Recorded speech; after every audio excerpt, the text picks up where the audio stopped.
looks like we're live. Hey everybody, this is Roberto Blake of robertoblake.com, helping you create something awesome today. Maybe not so much for some of you. So we've got some new information in terms of YouTube updates. First of all, for those of you who are in the live chat, welcome. Those of you in the replay, we're going to kind of jump right into this. YouTube has updated their monetization policy around channels, and it's now moved from the 10K view threshold, and we'll get into the details of that. I'm also going to dispel some misinformation about this and some misinformation about YouTube in general that gets circulated. It's very frustrating for me to have to spend any time on debunking misinformation, but it becomes important because we can't have misinformation in the community. We can't have people just saying whatever they want without, logic and reason and facts backing it up. So we have to do something about that every now and again. Malevolent Elephant, thank you for the $10 in super chat. Thanks, buddy. Hey, bro, heard the bad news. My heart goes out to the small guys for sure. Love you, man. Love you too, bro. Thank you so much. There are a lot of people who have feelings about this. Some people have, seen that I have my thoughts on this on Twitter, which my short version of it is don't panic. In general, don't panic. Panic never really helps you. If you have ever been in a situation where things get tense or where you're emotional, you realize that panicking is probably the last thing you should do. It's never helpful. It's never productive. Speaking of productivity, if my energy seems a little low or a little off, it's because, well, one thing, it's 1:41 in the morning, and I'm still packing for the move. I'll be transitioning the entire office to Atlanta. I'm still packing up the rest of the house, and so that's what my week looks like, and I get to look forward to snow while I'm doing it. It's going to be great. Just great. So that's fun. But what I'm going to do is, and a lot of you, you're talking about this in the chat. I see you guys are very passionate. First of all, I think the important thing, or the most important thing I can do for you guys and anybody watching the replay, is literally read the new policy changes out loud, then go back through it point for point, and then address what this actually means and dispel some of the rumors and misinformation about why this is happening. Then give you some practical advice on what you should be doing about this, and then offer some mindset and encouragement with about maybe 2 minutes of punching some of you in the mouth for having the wrong attitude, and that's how we're going to do it. So that is going to be the format of this live stream this evening. So with all of that said, let's go ahead and, as Philly D would say, let's jump right into it, right? In the meantime, by the way, please do share the information. I've also linked to YouTube's blog where they make the announcement and give the specifics in the description down below for you guys if you need it. But so that link is there for those of you looking for the changes. But I'm literally getting ready to read that same blog out loud for you, so it might actually be easier for you to listen to me read it out loud, maybe. And again, before I jump into this, I just want to reiterate a point that I made earlier in Twitter, and then I'm going to get right into this is not by itself because of the Logan Paul thing, because you have to understand a couple of things. They teased this announcement last month, actually, but no one was paying attention. And the other thing is, I've suspected something like this would happen for a long time, and I've hinted at it, and I've been pushing more of you to get away from AdSense and go to either a product model or an affiliate model to help offset ad revenue, because it makes you so much more money. I specifically make more money doing that, and I've been trying to get you guys to go that route. The Logan Paul thing triggered the announcement being somewhat probably earlier, or the way that they worded it, because those of you who have YouTube AdSense and have been doing this for a while are familiar with what we refer to as the January slump, where advertisers don't spend money in January, and then it picks back up again in February. December is great, January usually sucks, and then February is good. And what you guys don't know, I worked in advertising, and part of it is you guys don't realize that ad budgets don't roll over year to year. You have to spend everything before December 31st in your ad budget, and then you have to go through meetings in the first month of the first quarter to get approved for the new ad budget based on performance, and then people make a decision usually halfway through or toward the end of January, and then advertisers know what they're going to spend for the quarter or for the first 6 months or even for the year, and so they get approval in their department on their new budget, and then that's when ad revenue picks back up again. So with regard to advertiser confidence, they had to make an announcement maybe even sooner than they wanted to because people are making decisions around their ad budgets, and so they want a good first quarter for YouTube as a company and also for the creators so that the January slump doesn't bleed into February's revenue and the first quarter revenue of February through March. So there's a PR play, and I feel they fumbled the PR. I could have wrote a better press release than this, but so I just want to say that going into I want to say that going into this because I'm about to read to you like the policy changes, and again I always suspected this, and you guys can see that with the video that I did that I released the other day about can you make it on YouTube in 2018, where I spoke at Daryl Eves's meetup for Vegas YouTube creators because we're at CES 2018, and I talked about getting AdSense off the table in your mind in terms of don't think about it, look the other way, and do merchandise, do products, sell a service, use affiliates, and do these different things because I've always felt AdSense was volatile, and I know the advertising industry very intimately, and I knew something like this. Not this exactly, but I knew, and I've been talking about it for a while because I understand how those people's anxiety about their money being spent is, and I can predict what a corporate reaction would be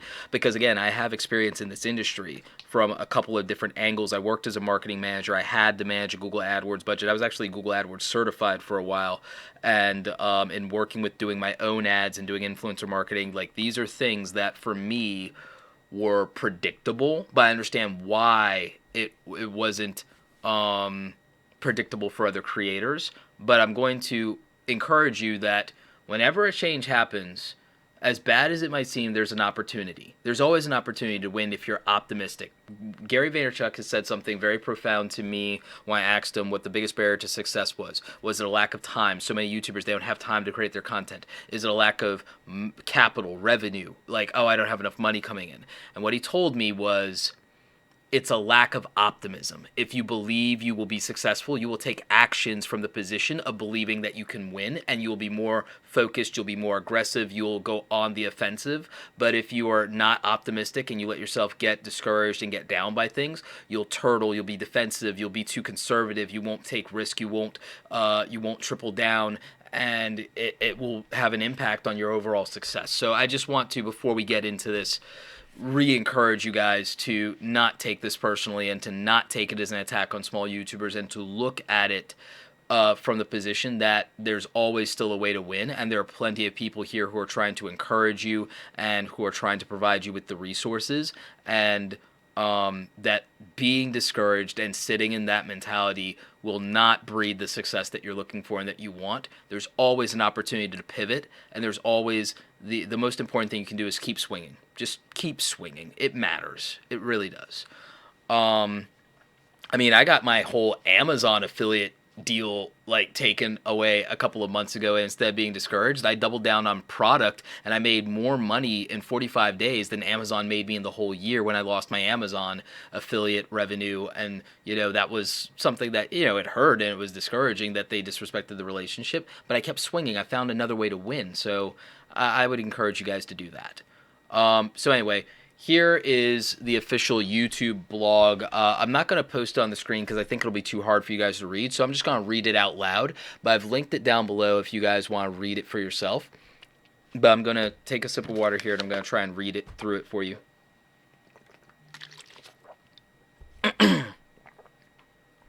YouTube Creator Blog.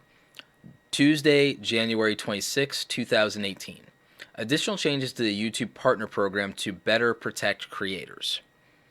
2017 marked a tough year for many of you, with several issues affecting our community and the revenue earned from advertising through the YouTube Partner Program. Despite those issues, more creators than ever are earning a living on YouTube, with the number of channels making over six figures up by 40% year over year. In 2018, a major focus for everyone at YouTube is protecting our creator ecosystem and ensuring your revenue is more stable. As Susan mentioned in December, we're making changes to address the issues that affected our community in 2017, so we can prevent bad actors from harming inspiring and original creators around the world who make their living on YouTube. A big part of that effort will be strengthening our requirements for monetization so spammers, impersonators, and other bad actors can't hurt our ecosystem or take advantage of you, while continuing to reward those creators that make our platform great. Back in April of 2017, we set a YouTube Partner Program eligibility requirement of 10,000 lifetime views. While that threshold provided more information to determine whether a channel followed our community guidelines and policies, it's been clear over the last few months that we need a higher standard. Starting today, we're changing the eligibility requirement for monetization to 4,000 hours of watch time within the last 12 months and 1,000 subscribers. We've arrived at these new thresholds after thorough analysis and conversations with creators like you. They will allow us to significantly improve our ability to identify creators who contribute positively to the community and drive more revenue to them and away from bad actors. These higher standards will also help us prevent potentially inappropriate videos from monetizing, which can hurt revenue for everyone. On February 20th, 2018, we'll also be implementing this threshold across existing channels on the platform to allow for a 30-day grace period. On that date, channels with fewer than 1,000 subs and 4,000 watch hours will no longer be able to earn money on YouTube. When they reach 1,000 subscribers and 4,000 watch hours, they will be automatically reevaluated under strict criteria to ensure that they comply with our policies. New channels will need to apply with their application will be evaluated. New channels will need to apply, and their application will be evaluated when they hit these milestones. Though these changes will affect a significant number of channels, 99% of those affected were making less than $100 per year in the last year, with 90% earning less than $2.50 in the last month.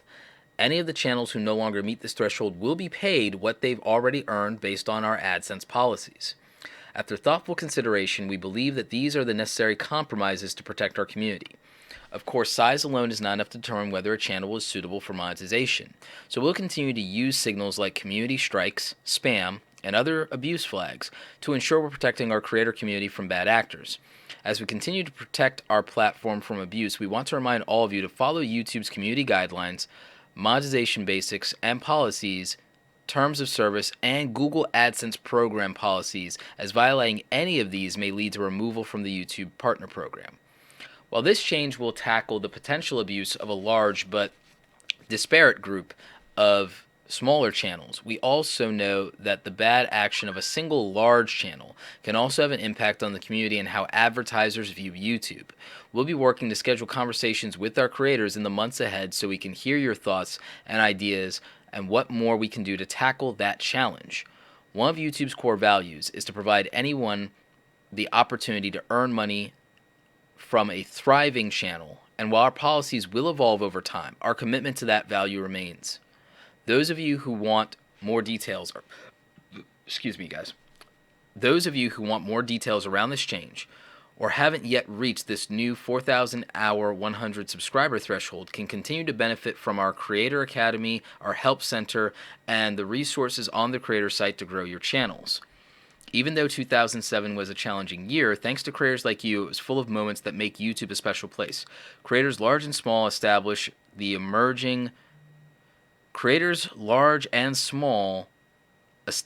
and emerging, transformed their talent and originality into videos that captivated over 1 billion people around the world. They made us laugh, taught us about our world, and warmed our hearts. We're confident the steps we're taking today will help protect and grow our inspiring community well into the future.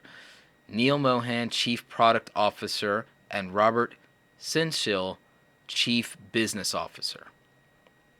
Now, there are a lot of really interesting, very passionate replies to this post. There are over 2,195 comments on this post on the YouTube Creator blog as of now. I have two of the top posted comments, and mine are more, again, partly encouragement, but practicality, because you cannot control any platform. Facebook actually recently changed their algorithm, and advertisers, a lot of them are upset and leaving, and marketers and business people on Facebook are like considering their options and going in mass exodus. There are some things about this post that are probably frustrating, because I know a lot of people's instinct is that this is a reaction to Logan Paul, and they're like, well, what about big channels? This seems like we're punishing small channels for what larger channels do and the problems that they create. You'll notice that they referenced April of 2017, the time we affectionately in the creator community refer to as the adpocalypse. Remember that. And the adpocalypse was blamed on PewDiePie, which, again, I've said repeatedly in defense of PewDiePie, even though I did make that video that talked about the things that I found troubling about his situation, which I got a lot of criticism for until the adpocalypse happened 6 weeks later. He did not create the adpocalypse. PewDiePie was not responsible for the adpocalypse in and of himself. Granted, it opened the doors of a media press cycle that was then weaponized by people not acting in good faith that wanted to patent troll Google and YouTube, and creators were the collateral damage in a patent war between someone who wanted to leverage Google and YouTube for their algorithm and weaponized mainstream media outlets to accomplish that goal, because there was an attention cycle around negative press on YouTube, and negative press partly from the situation with PewDiePie. So that was what my opinion of it was at the time, and I got a lot of criticism for making the YouTube cancels PewDiePie video, and a lot of people thought I was hating on him, but I was talking about advertiser confidence in the platform. I had said in that video that advertisers and sponsors might find YouTube an unfriendly place for them or be more objectionable, and then we saw that play out about 6 weeks later. So again, I said that these things are predictable. If you take an advertiser perspective, you can understand what's happening. And as someone who's now like doing more with advertisers, someone who's hiring some of you as influencers for things I'm doing, I'm taking more and I'm being more vocal about being taking that perspective, taking the advertiser or the brand perspective into account, because that ultimately helps you guys as creators position appropriately so you can get the most money and so you have the most opportunities. If you think about, if you put yourself in the brand shoes, then you figure out the money side. If you put yourself in the viewer's shoes, you figure out the community and the growth side and how to best provide value for your community. It's always about this empathy game, and I keep talking about that. But let me go point for point through some of this press release, because again, I think this was worded very clumsily in my opinion. But it talks about April 2017 and when they changed the eligibility requirement for the YouTube Partner Program. Historically, what you need to remember is that many of you only came to YouTube recently. YouTube and its partner program was not accessible to the majority of creators or all creators until roughly about spring of 2013, and maybe I would say the last quarter of 2012.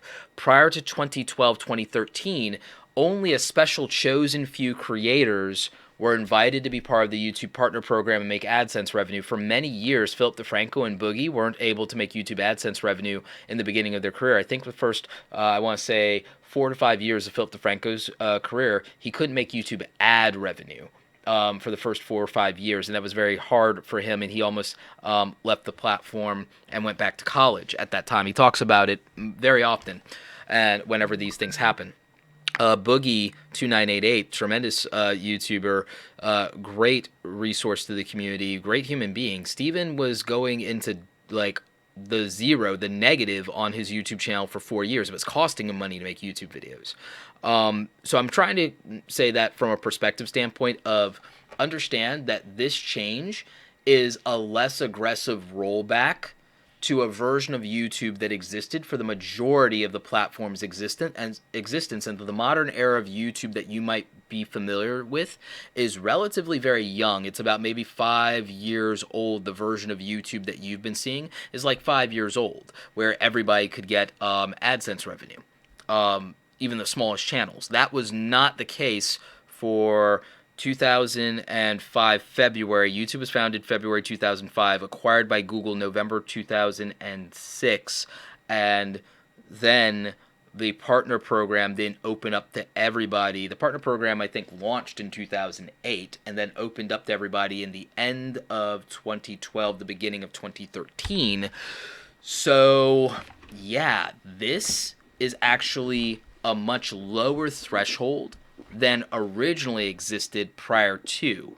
Now, granted, 2013 was the modern age of YouTube and the growth of some of the biggest creators on this platform, and when we started seeing more people become like YouTube millionaires and things of that nature, and that attracted people to the platform because it opened up the idea of YouTube being possible and the idea of the modern YouTuber. That has been very beneficial to a lot of people, but there's a downside. It also attracted bad actors. It attracted people who would do anything, and I mean anything, for views and the possibility of getting rich off of ad revenue. The tragedies and the things that is being referred to in 2017 is not limited to any of the issues with PewDiePie. I think a lot of people are forgetting that we had a young couple of YouTube pranksters that ultimately resulted in a death because of the seeking of YouTube fame and fortune and virality. We saw a lot of troubling things happen in the YouTube community in 2017, and I think that we can't ignore that there are issues within this community from creators large and small, and that the attractiveness of the ease of accessibility of YouTube and the idea that it can make you money attracts people who come to the platform without good intentions, people who aren't acting in good faith, if you will. And I think that while this is worded, I think, very legalese and very... I mean, I would have written it better. I would have written it differently. But, like, some people would say, oh, yeah, of course you think you can do everything better, Roberto. I just feel like, as a marketer, I would have done this differently. I would have made this announcement very differently.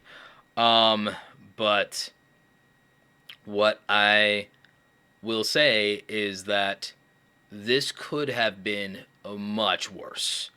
This could have been much worse. And if I were leading YouTube, could see an argument being made for making the threshold 10,000 subscribers. And that might seem harsh and that might seem very bleak, but I'm like, I've run the numbers on this because I was trying to predict what they would do, and that was what my worst case scenario prediction, other than ad revenue going away in favor of some other monetization system that they would choose to implement, or temporary suspending ad revenue, or taking away ad revenue altogether from channels under 10,000. Like, I spun the worst case scenarios. I wargamed this with people of what could be on the table, and this came out very modestly by comparison to some of the things that we came up with that they could have done or that might have happened. Or like, because I thought about it and I was like, if they do that, given that you unlock all the features of YouTube at 10,000 subscribers and you're at the bronze level, like, there's the opal level is 1,000, the bronze level is 10,000, silver is 100,000, gold is 1,000,000, diamond is 10. I could have saw them saying, like, where's the cutoff for monetization? And I could have easily seen them saying that since you unlock all the features of YouTube at 10,000 subscribers, that will make you unlock monetization there as well. And, like, that would have been devastating for a lot of people. So that, I think, would have been, pretty bad. And they might have even went so far as to, if you're not in, you're not getting in, and they might have closed the doors on that. There have been platforms that have done things like that in the past. So that's where, like, I'm optimistic is, like, Jesus, like, it could have been so much worse. It's like, okay.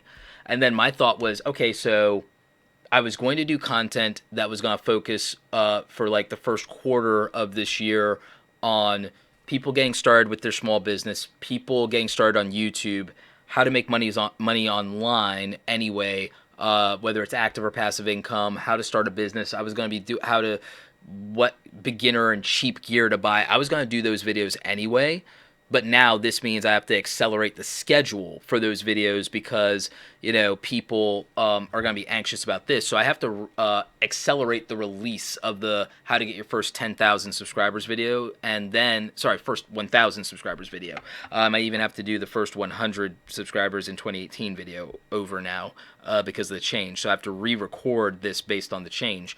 But so I'm like, my focus is on, okay, so what do we do about this? How do we get people to 1,000 faster? And the answer is not sub for sub, guys. Do not do sub botting. Do not do sub for sub trains. Don't do that. And don't do the whole, oh, well, let's all just subscribe to each other and then everybody has it, because you'll have things that hurt your algorithm and your analytics off of that. So you don't want to do that, because then you'll weaken your positioning in the long run.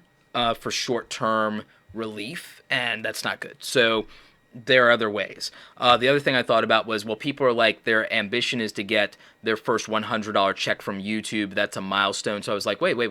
Why not make it how to make your first $100 online instead of how to make your first $100 on YouTube specifically? Like, so I would rather you guys, I'll tell you guys, those of you, I'll tell you a fast hack for those of you who are like, but I need to make money and I thought YouTube was going to, like, there are affiliate marketing programs that are so much more lucrative than YouTube, because with the way AdSense works, for those of you not in the preferred tier anyway, you'd have to get 100,000 plus views to get $120 on average. Not only based on the YT calculator, but like that's real from people I know who get like 100,000 views. My view to revenue ratio is an exception, and there are reasons for that. But and then MCNs could either help or hurt you.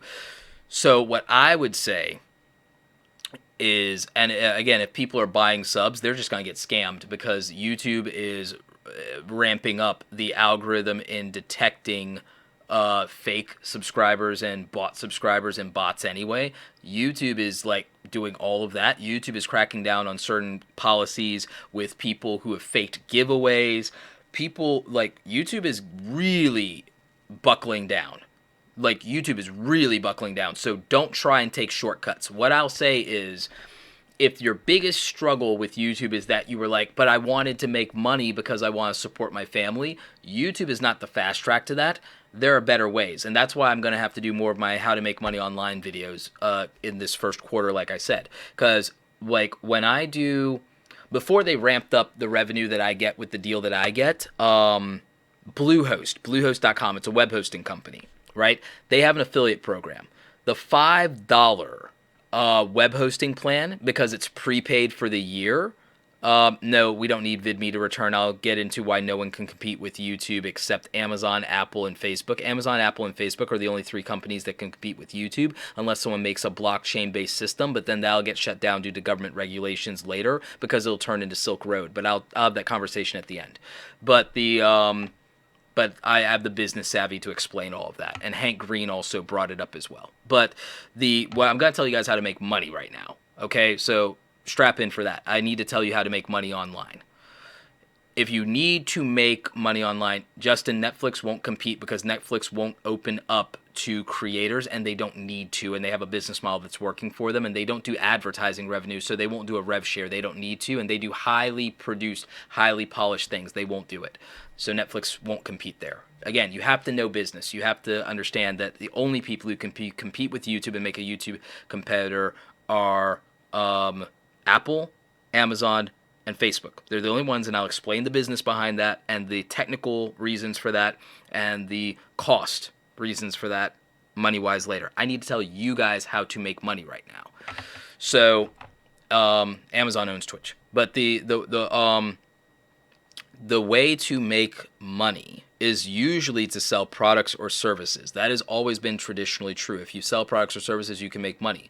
If you can't make a product, or you don't have a service or a skill that you can deliver on, which I would argue if you're a YouTuber, you absolutely can, then I can tell you some quick ways to make money online. I've done a video on 10 ways to make passive income online. I've done all these videos on how to make money online, because there's things I do outside of YouTube that make me more money than YouTube.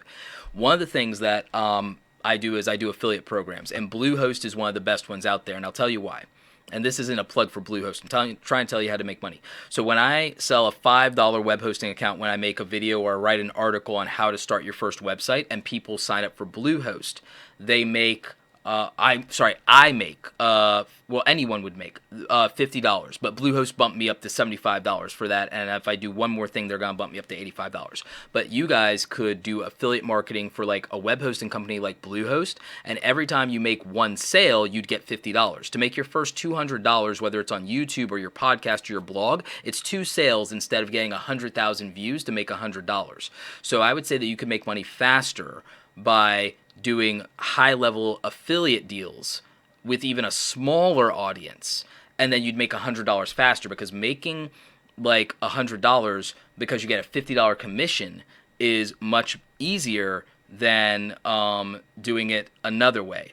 I started an affiliate program with my awesomecreatoracademy.com website for things like the YouTube Starter Kit. I have the YouTube Starter Kit. It sells for $99. I do a 30% affiliate deal, which means that my affiliates make $30 every time they sell it at full price. They make less if it's on sale or there's a discount code or something like that. So affiliate programs where you make $30, $50 per sale are more lucrative than YouTube, where you have to get 100,000 views to make your first $120, or where with the Amazon affiliate program you get 2%, or if you sell a laptop, it doesn't matter if it's a $1,000 laptop, you only get $25 because that's the cap out. You'd have to sell 4 laptops from Amazon to make the cap out to make $100, and that's more challenging because laptops are expensive. Versus selling the $5 Bluehost web hosting plan, you get $50. My thing, you get like $30 depending on what you sold or if it's on sale because of a 30% commission. So there's all these things out there where you can make, revenue by making direct sales for someone else's product or service, and that's what affiliate marketing is. And that's why I've always said that I feel like that's a more lucrative thing for a small YouTuber to do to make money, because then they're not dependent on the views. And then if you do enough good sales with affiliate deals, depending on the brand, they might work with you on a sponsorship because you're converting instead of the sales. Now, Omnithox brings up a point. Do affiliate links reduce algorithm sessions? Yes. When you link out to either your website or your blog or your podcast or an affiliate deal or a sponsor, it does hurt you with the YouTube algorithm for that video. But if your answer is that you need to make money, then that is probably more practical for you than worry about growing your YouTube channel. Then you can go ahead and focus on making money and generating revenue by linking out to something that sells for you. So that's what I would say. That's why I would say that when you, and like Bluehost isn't the only one who does affiliate deals. Wix.com does one, and I think their payout, if I didn't get a special deal on that, which I don't think I did, is like $100. Enemy Tool says, "What is the starter kit? Website doesn't say what comes in it." Yeah, my website, awesomecreatoracademy.com, when you click on Learn More for the YouTube starter kit, tells you exactly what comes in it. So it's like 100 Photoshop templates. So what I'm like saying is that like the monetization issue, if your issue is that you're not making enough money, I would tell you that you can go and use a lot of other affiliate revenue programs that you can make money even with a small audience, and then that would make you more money faster than the YouTube ad revenue side. Because again, the views, it takes like 100,000 views in most cases to get that first $100. So that's a problem. Now, if you want to go into the actual like issue of because that's the money making side. So again, I would just recommend making money online, and I have stuff that can help you with that. I have a lot of free content that'll tell you how to make money online. So I would say that from that standpoint, you could just go, okay, if my revenue or making money or being broke is the issue, I can figure out making money online and being an online entrepreneur a lot faster than I can figure out how to get 100,000 views to get that first YouTube paycheck. Now, with regard to getting your first 1,000 subscribers, then what I would say is I've done content around that, but it's getting warm in here. with getting your first 1,000 subscribers, I've done content around that, and there are a lot of other channels besides mine that can help you. Daryl Eves, obviously, Tim Schmoyer, Owen Hemseth, Sonny Larduzzi, Amy Schmittauer, Landino, David Walsh, Gideon Shalwick, Jeremy Vest, the TubeBuddy channel, vidIQ's channel, Viduli's channel. There's so many people who can help you with figuring out growing your channel and getting that first 1,000 subscribers. I definitely have done a lot of content around that. I'm going to do an updated video. My video from 2 years ago is still valid, but I can do an updated video that I think would be very practical now, and also addresses some things in the algorithm if you're worried about that. But what I would say is, if monetization is the issue, we figured that out. Be an online entrepreneur. There's so many ways to make money faster than YouTube. Online, there's so much opportunity. Podcasting is becoming very lucrative. Affiliate deals. Podcasts, you can get sponsors a lot quicker than you can with YouTube, and it's easier to sell on numbers for a podcast than it is for a YouTube channel by itself. So that's definitely an answer. Now, and then again, you could also make a product or a service or a course. Here's another thing I'll tell you about making money real quick, though. If you're on YouTube and you have a camera and you're filming YouTube videos, you could probably film videos for a local business and make more money than you would on YouTube ad revenue to start out with. You could film and photograph weddings, and you can make hundreds or thousands of dollars with the same skills that let you do YouTube content. You could do that too. And even doing that once or twice a month, you'd make more money and supplement your income than you would on YouTube. I mean, that's like what I did in the early days of YouTube, because I was already a photographer. I hustled through college. I paid through college cash by doing photography back in the day. So I would say that you could do that from a money standpoint. Going back to getting the first 1,000 subscribers, though, it's not impossible, and it's not as challenging as you think. I just did the video a couple of weeks ago with Bijou Mike as a gamer. Gaming is the most saturated genre in YouTube, and he 2 years ago only had 1,000 subscribers. He started following the things that I was saying and that Tim Schmoyer and people were saying, but he said that it was mostly advice they got from me and encouragement. And then we've talked before, and he's almost at 1 million subscribers now, guys. He's at like 930,000 subscribers. Now, I'm not letting YouTube off the hook entirely for certain things they do. I mean, Mike got 2 strikes on his channel recently because of the Tide Pod Challenge stuff, and he was just reacting to the Tide Pod Challenge stuff, and YouTube admitted that those were mistakes, but his channel was in jeopardy of being completely deleted, and he was almost at 1 million. And if you think YouTube only cares about big creators, Mike was almost at 1 million subscribers. No one from YouTube reached out to him about his strikes. He appealed them, and they said nothing about it. I did an impassioned tweet toward them and tagged him and said, look, these videos, I looked at them, they don't break community guidelines at all. And he got this reply from someone saying that they do. Please take a look at that and help him with this. He's a 1 million subscriber channel almost, and I had to, and other people from his community had to reach out and put pressure on through Twitter to get his stuff taken a look at, and they said, oh yeah, this is an actual mistake.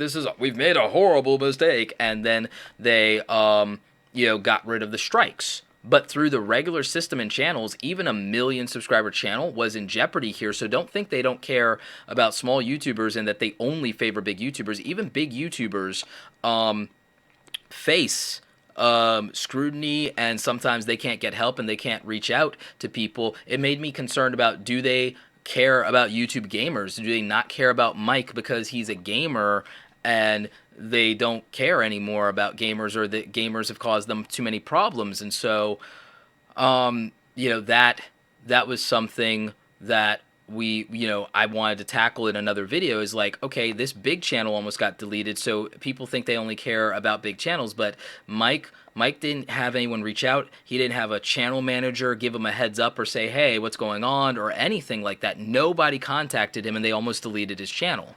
And so if that can happen to someone big, of course it can happen to someone small, because, again, there was no communication, because that's the big issue. There's not enough communication sometimes. But to be fair to them, YouTube's a big platform with 400 hours of video uploaded every hour of every day. That's a mind-boggling system. And for those of you who've never coded or been in web design or dealt with servers, or don't remember the AOL days that I grew up in with AngelFire and GeoCities and Lycos, where you got to upload 20 megabyte files for free and that was it. YouTube's a miracle. like from an engineering and coding standpoint, YouTube's a miracle. And when you upload a video, it's broken up into multiple videos, and they apply the codecs and they do compression, and there's just so many of these technical things. It's a ridiculously intricate system, and it's just fascinating. Per minute. Oh, 400 hours of video per minute, not per hour. Okay, that's worse. That's worse. So it's a massive system. It's a big undertaking. It's really hard to wrap your mind around what it takes to build something like that.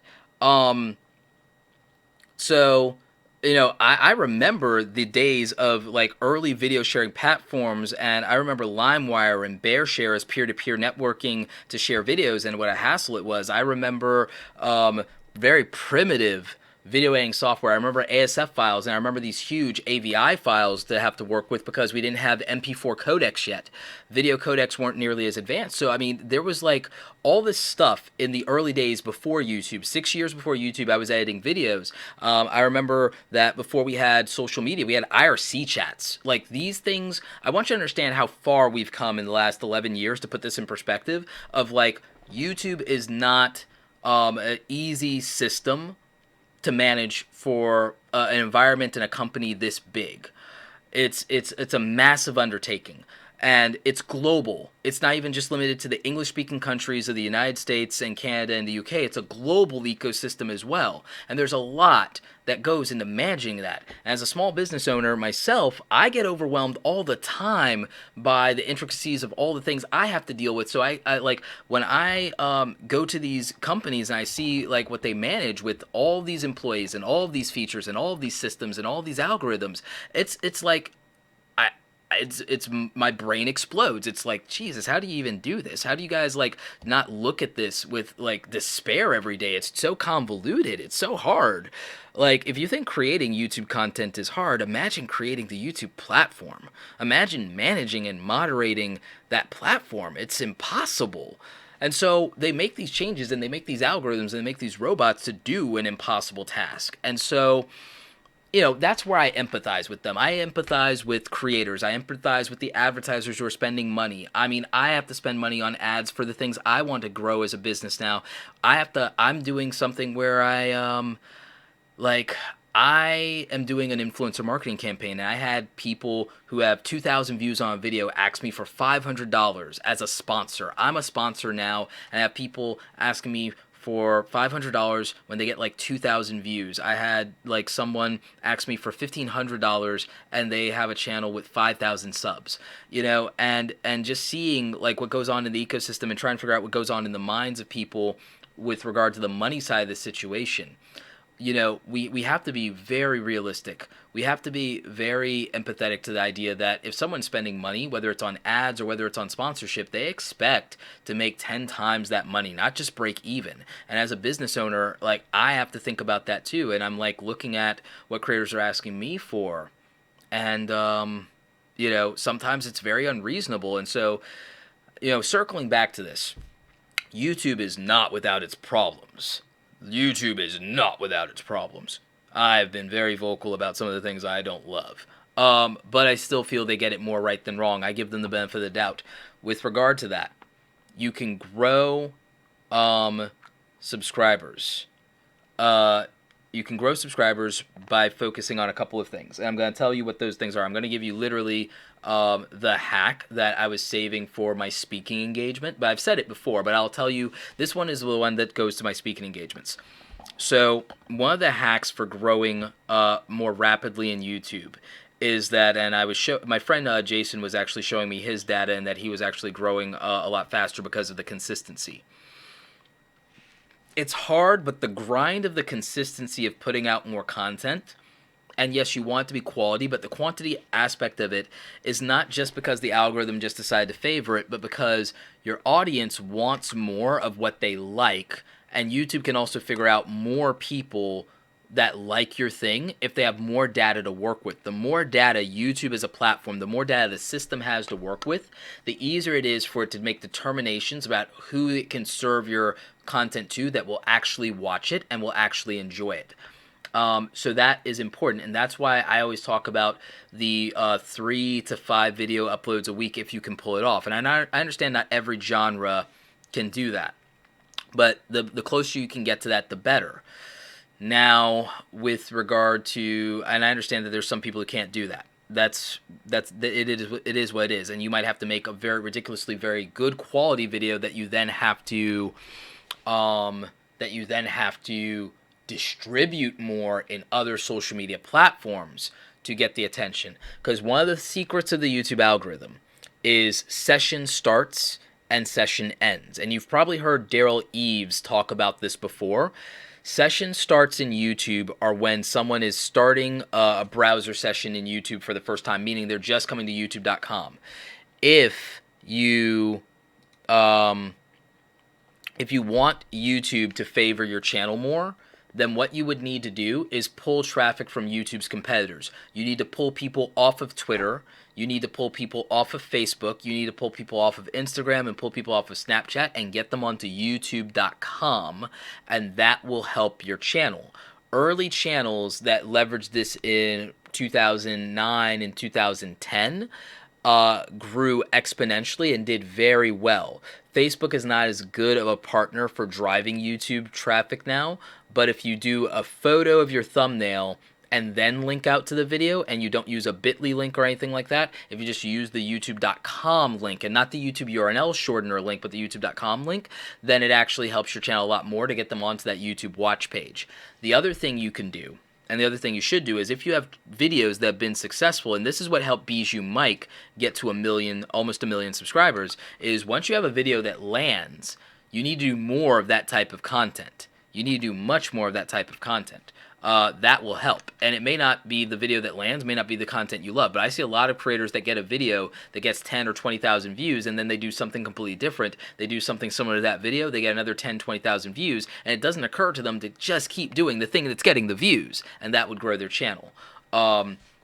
So that is something, important that you can do that will help your channel, is be consistent at what is actually working. And you need to measure what's getting you watch time, what's getting you views, and what's getting you subscribers. And then you need to audit that and do more of that type of content. Now, if you're a beginner, what you probably should do is what I did in the very beginning. And like a lot of you, the problem is you're making content that's about you and not about the viewer identifying themselves and what they like and what their interest is. You have to do something that might have attention around it. A lot of YouTubers, they grow their channel when a new iPhone comes out, and they grow their channel either exponentially or they grow out of nowhere, or when a new smartwatch comes out or a new piece of tech comes out, or when a new TV show comes out, they're able to grow, or when a new season of a TV show comes out, they're able to grow, because there's already attention around that. There's already an audience that has a demand for that. YouTube, like many things on the internet, is supply and demand. So, that's what you need to focus on. Supply and demand. If something has attention, then you can leverage it. People probably aren't interested in what you had for lunch or dinner this week. So if you're starting and all of your vlogs are based around you and about you living your life, that might be very gratifying to you, but to people who have no idea who you are or why they care about that, that isn't gratifying. Swoozy's vlogs, for those of you who might be familiar with Swoozy, millions of subscribers, they took off because he had something interesting. He talked about being an ex-Disney employee. That's very interesting from a curiosity standpoint of, oh, what is it like? Everyone knows Disney. He had brand association, right? So he did that. He told stories about like his dating life and the crazy adventures of that. That's relatable to anybody who has relationship stuff going on. So if your thing doesn't have attention or relatability, there's no audience for it. So if you're making a thing about you and you're trying to be a personality, you're probably going about it wrong because there's no audience for that. You have to focus on something that already has attention. The way my channel grew is I never had a viral video, guys. I've yet to have a viral video. No viral videos for Roberto. Still hasn't happened. When did you get noticed in YouTube? I never did. I never got noticed in YouTube. I never got recognition in YouTube. It never happened. My videos grew and my community grew in proportion to evergreen content around things that were helpful to other people or were interesting to other people, and I built momentum off of that over a period of time. My videos historically don't get a lot of upfront views the way entertainment YouTubers do. My videos go bigger over a 6-month to 12-month period of time is where they get 90% of their views. My video that has 1 million views got 90% of those views 6 months after I uploaded it. 6 months after I uploaded it is 90% of the 1 million views. And it's the only video I have that has 1 million views. So if you want to grow subscribers, and you want to build an audience, and you want to build a community to meet these thresholds, you have to do things that already have attention and have an audience built into them initially when you're getting started. And then gradually people will start to come back for you and the way you deliver. So that actually is what's going to make sense.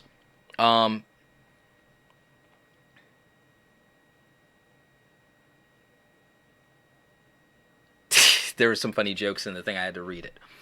And I'm saying right now because, again, it's 2:29 in the morning. So formulating my thoughts and articulating them, I'm not at 100% right now, guys. This is like, you're getting Roberto at like 40% because it's 2:30 in the morning and I'm packing for a move. And I still have to edit the video that was supposed to go out yesterday because of all this crap.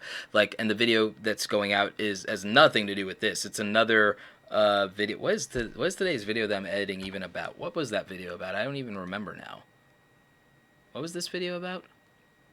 I think this video, it's about passive income. Okay, great. It's 5 minutes on passive income. That's what it's gonna be. So anyway, like I was saying, so that's the if you want to get more views and sub things. As for watch time is a matter of keeping and retaining people's interest. And again, that means doing something that has attention around it and has an audience built in and being relevant and being consistent. And to get that watch time, look, I mean, I hate to break it to you because I'm not gonna be nearly as vicious about it as Keemstar, but he has a point here. Keemstar tweeted earlier about an hour ago, if you can't get 1,000 subs and 4,000 hours of watch time in a year, then do you really believe you should make money on YouTube? And then he went on to be really mean and say people suck at their job if it's their job. And I don't agree with going that far, but his point is not without merit. Because it's hard. I'm not going to say it's not hard to get your first 1,000 subs and your first 4,000 hours of watch time. 4,000 hours of watch time translates to 24,000 minutes? No, 240,000 minutes. 240,000 minutes. Okay, 240,000 minutes divided by, we'll just knock off a 0. If you add 1,000 subscribers, if you add 1,000 potential people in your audience, then 20, that's like, okay, let me do some math here because I'm going to break this down to the average YouTube video and I'm going to break down some math. 240,000, I probably could have done this in my head if I wasn't so tired. All right, so 240,000 minutes of watch time, and if your average view duration on a video pans out to be 3 minutes, I'm going to divide that.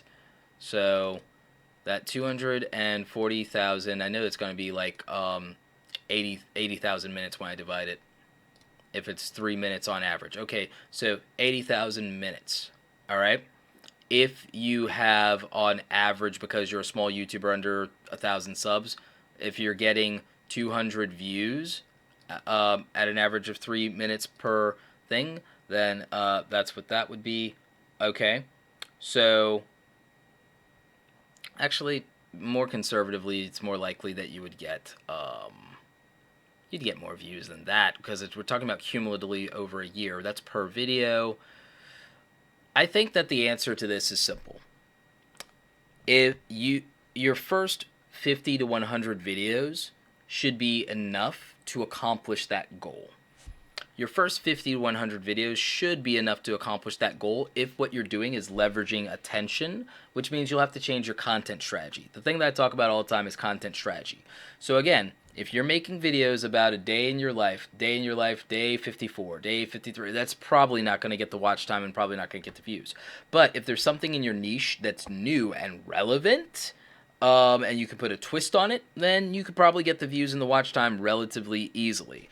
And I'll remind you that Marques Brownlee, 9 years ago, MKBHD, he's been on platform for almost a decade, one of the bigger tech YouTubers now.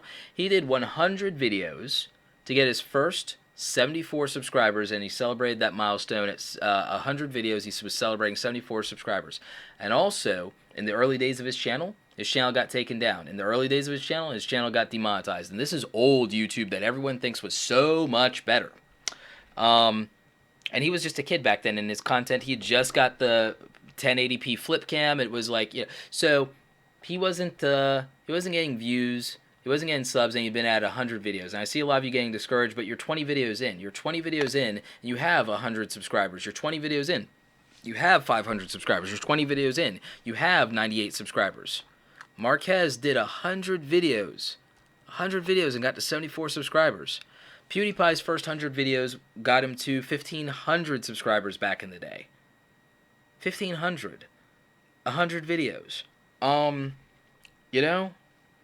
Like, it's never been a better time to be a YouTuber. It really has never been a better time to be a YouTuber. It's never been a better time to be an online creator.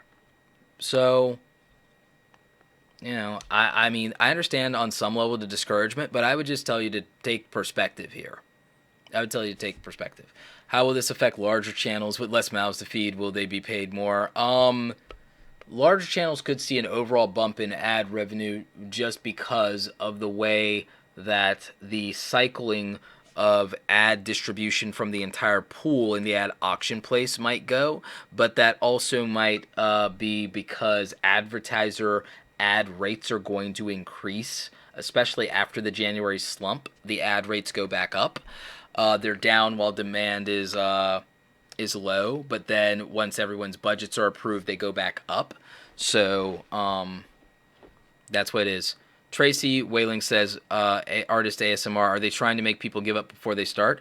I'll be honest with you. If this is going to make you give up or stop doing YouTube, the odds are that you might not have had the mental discipline to make it on the platform. And I don't say that to be condescending or to be discouraging. I say that to say that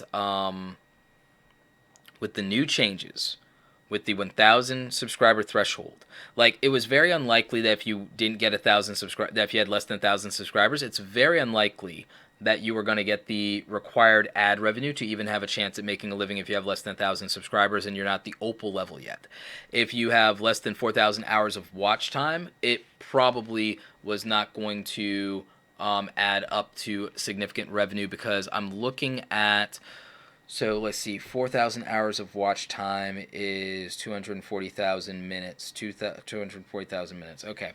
So, and you have to make that within a year, right? Within a 12-month period. So I have my ad rate value is abnormal. So going off of that, just take this with a grain of salt that what I get for watch time and views is abnormal anyway in terms of the ad revenue side, because that's how it worked out, and there are multiple variables to that. And when you're with a MCN, it could be good or it could be bad for you, depending on that. And there are other variables. Your niche could do it. The way that you handle your optimization and tags actually affects which ads play on your thing, and that affects how much money you get for like, there's too many variables. It would take a 2-hour lecture. The point is, on a video that has the 4,000 hours in just the last 30 days, I have a video that has the 4,000 hours of watch time, one video, in just the last 30 days. It's an older video of mine that keeps making money. With my elevated AdSense threshold, because I'm in a different tier, that produced $400. The average YouTuber, based on those views, and that's based on 50,000 views, that's not normal. 100,000 views usually gets you $120. That's the normal. So this video, for a regular sized YouTuber, based on watch time and views, would have normally resulted in maybe $50, $100 if we're conservative. Getting 1,000 subscribers, getting the 4,000 hours of watch time, if you got that, it means that you would have just cleared the $100 threshold to get your first YouTube paycheck anyway. Which is why, as discouraging psychologically as it is for you, this is a non-issue. And I know it sounds horrible, and oh, how dare you, and you're a bigger YouTuber, and how dare you, but I just did the math. The math dictates that the views required to generate, which is about roughly 50,000 to 100,000 views. 50,000 to 100,000 views to generate potentially 4,000 hours of watch time only translates, if you're at a high CPM, $400. But if you're at the regular YouTuber CPM, which you would be if you are a 1,000 subscriber channel, it's 50 to $100, which is what you get paid out for anyway. Right. So Chris J. Asher says, they say it's to protect our community. If that isn't in regards to Logan Paul and other big YouTubers' actions, can you tell me what it means? Chris J. Asher, it's actually in relation to a lot of things, because the problem is this was a press release that wasn't really, in my mind, for the consumption of the YouTube community, although it goes out to the YouTube community. This was for the advertisers. This blog post and the line that you're referring to, for the protection of our community, that was a PR line that was scripted to improve advertiser confidence in the platform. And also, when they say to protect our community, they're talking about protecting the community's money. They're talking about protecting the community's revenue, the community's cash flow. Because whenever big YouTubers do shenanigans in any way, like in March, April, and then again in October, and also the tragedy that happened in the summer with the YouTube pranksters that were small YouTubers that literally killed one of themselves to get YouTube famous by testing out a Desert Eagle and whether a book would block it. You watch Philip DeFranco's video uncovering that tragedy. When those things happen, advertisers look at the platform and say, yeah, TV's safer. Yeah, radio doesn't work, but it's safer. Like, let's do that. Middle managers say, yeah, my boss is going to crucify me if I stay in YouTube, so we're moving the ad budget to something else. Like, when they say they want to protect the community, they're talking about protecting the community's money, and this is an appeal not to YouTubers when they make those kind of lines. They're talking to advertisers. So that's what it means. Nathan Collins says, what about YouTube not wanting to pay one-hit viral videos? There might be some legitimacy to that.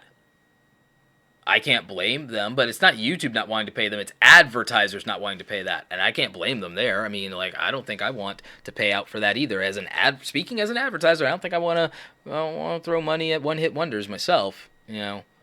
I kind of want to 10x my revenue as an advertiser based on selling my products and services. All those views don't help me if nobody buys my stuff. I think that one of the things that's lost in the translation of all this is YouTubers are thinking about what they get out of the platform. So let me pivot to that for a moment. When I came to YouTube, it's because there was no way any college was going to let me be a college professor and teach people what I know. And, but now they'll have me do lectures and they'll bring me in, and ironically, after the fact, right? That's what another rant that I could go on about the traditional education system. But anyway, I wasn't going to get to be a professor or a teacher in the traditional education system, but I had an online platform where I could host videos, and if people wanted to learn from me, they could. So I came to YouTube to give value and to give knowledge and to pass on those things in the hopes that maybe some people who see what I'm doing or say, I'm too frustrated to learn this thing, I'll hire Roberto to do it for me. And so that's what I was going for when I came to YouTube, was I wanted to grow my freelancing business, and I wanted to use free web hosting, because I remember, wow, I used to have to pay to host my videos. I used to have to pay to upload these things. I used to have to pay for bandwidth. Remember, like, data plans, and remember before all this unlimited data stuff, and you had to pay for every gig, like for megabytes even. Like, it was a thing. I used to have to pay for this stuff. I used to have to pay to host videos on the internet back in the day. So having a free platform to host videos, that was why I came to YouTube. And then I learned over time about, say, like the YouTube community and things of that nature. So I came to YouTube because I could host videos and I could teach people, I could do trainings, and maybe I'd get freelance clients. And so, that's what I did. Lexi, actually, I've done a lot of videos about how I used YouTube to get freelance clients for my business, so you could definitely watch those. But so, that's what I did. Now, what happened was it evolved and it grew, and then I realized other things that I could do, and it was great.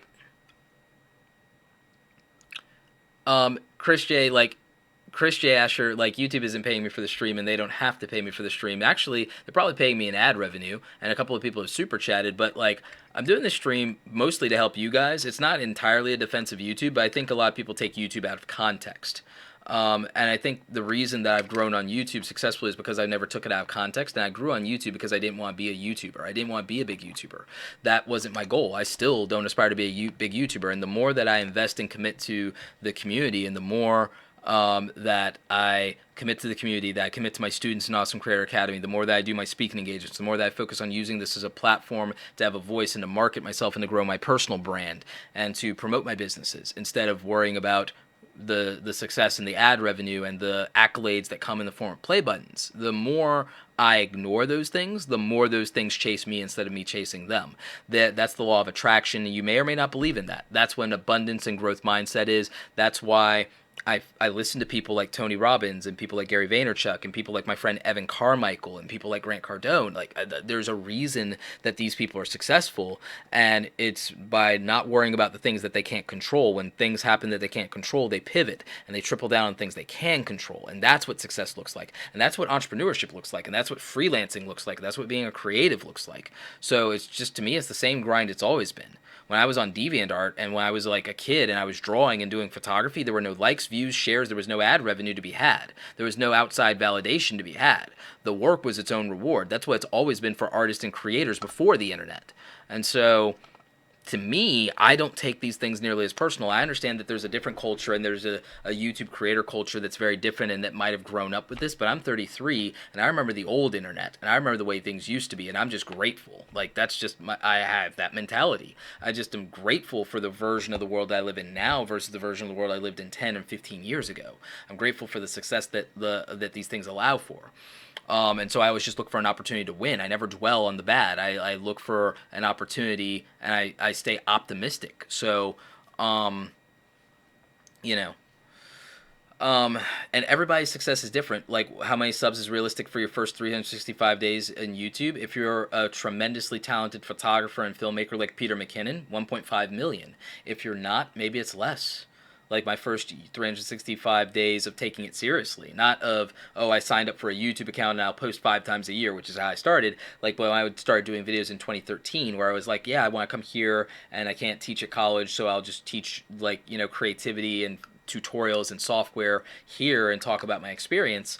I grew in the first year to, like, 12K, 10K. And then within the second year, then it grew more. Because it was like, what was it, July of 2013, 0 subscribers, and then by I say March? No, by April of 2014, I think that's around when I got to 10K, and then after that, I think I didn't hit 20K until February of 2015. February 2015 is when I hit 20K. Then 30K by the summer, but then by the end of that year, I was at like 75K. So it's momentum, and it had nothing to do, I didn't get noticed, I didn't go viral, there were no shout-outs, there were none like that. It was that the content that I did was evergreen in nature. It had a built-in audience because people were searching for it. The algorithm did leverage it, but nothing went big and nothing went viral. I'm not sure if I even had a video that hit 100,000 views by that time just yet.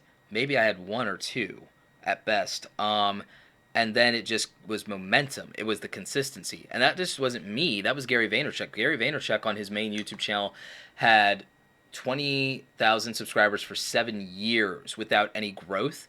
3 years, like 1 year to get to 100K of hustle and changing the strategy. And within 2 more years, he got to 1 million. So, again, for everybody who's discouraged, this is not as bad as you think. It's not even close. There's so much you can do.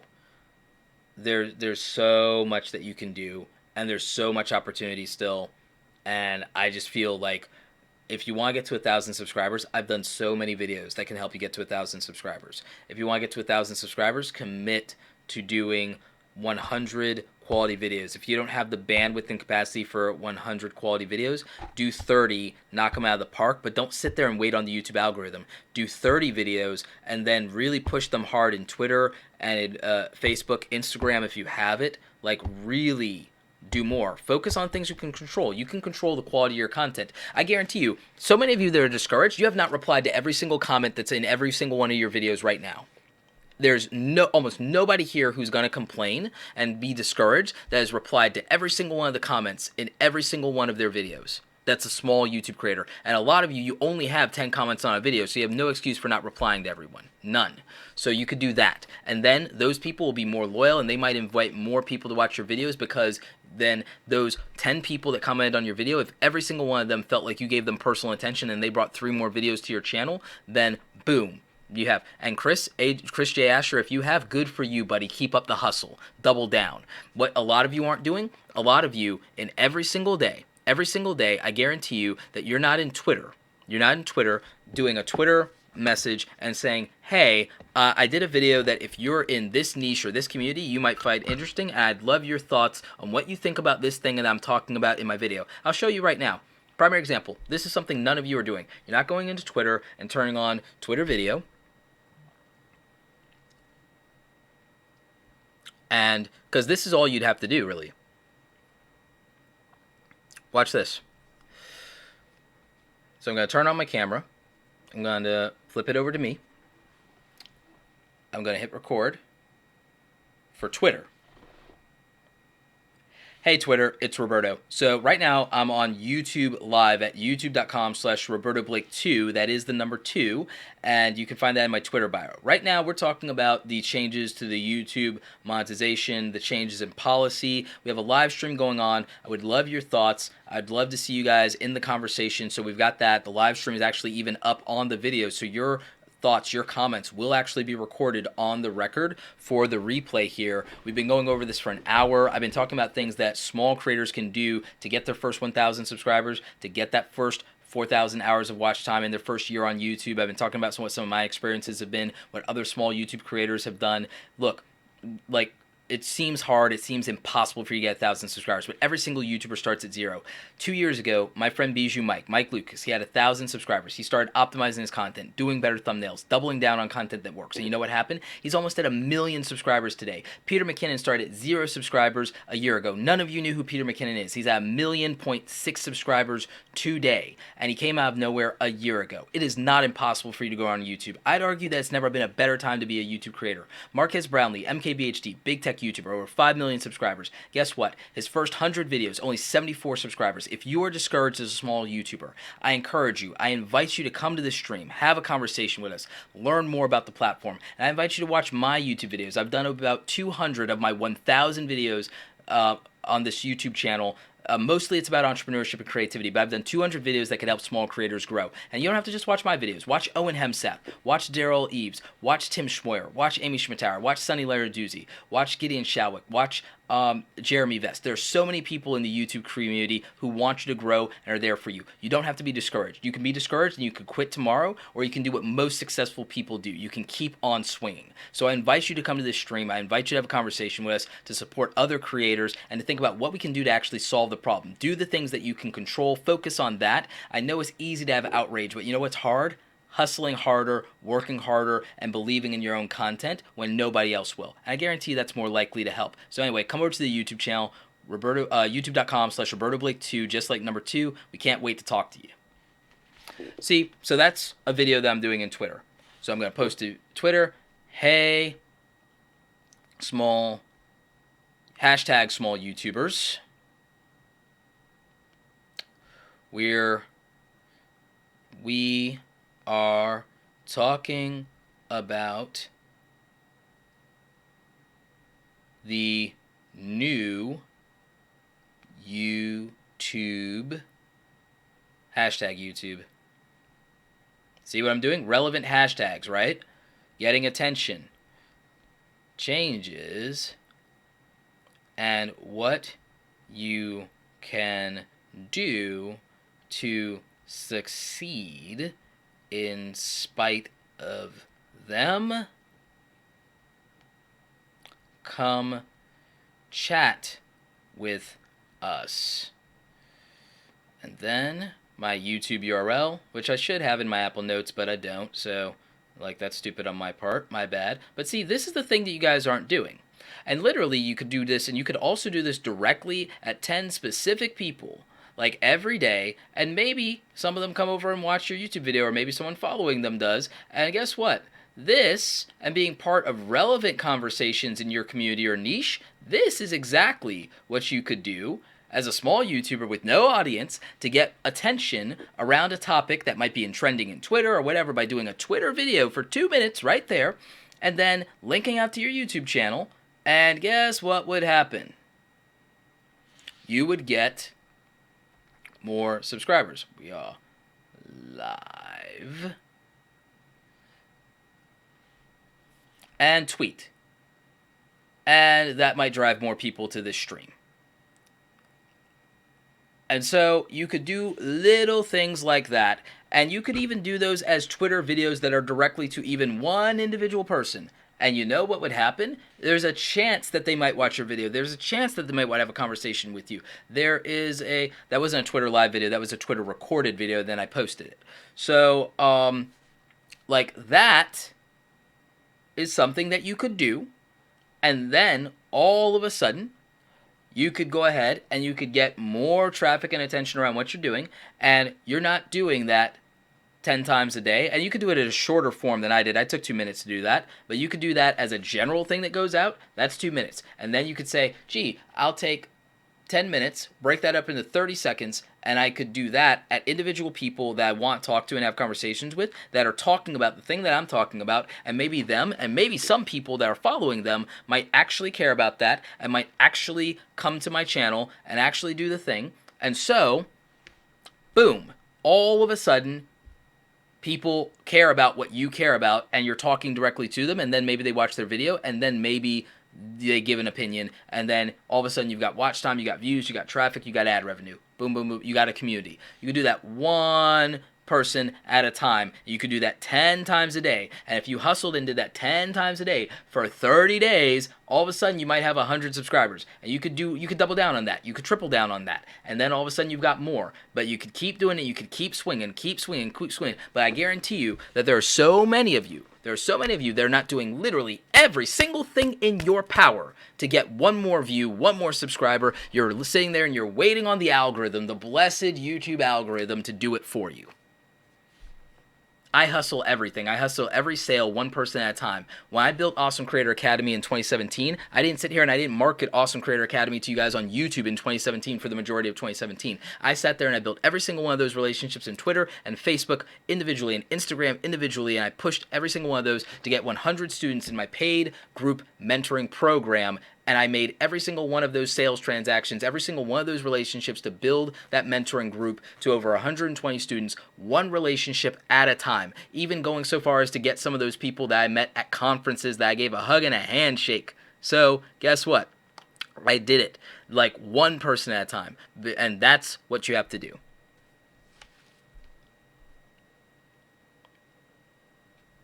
That's what you have to do. You have to hustle.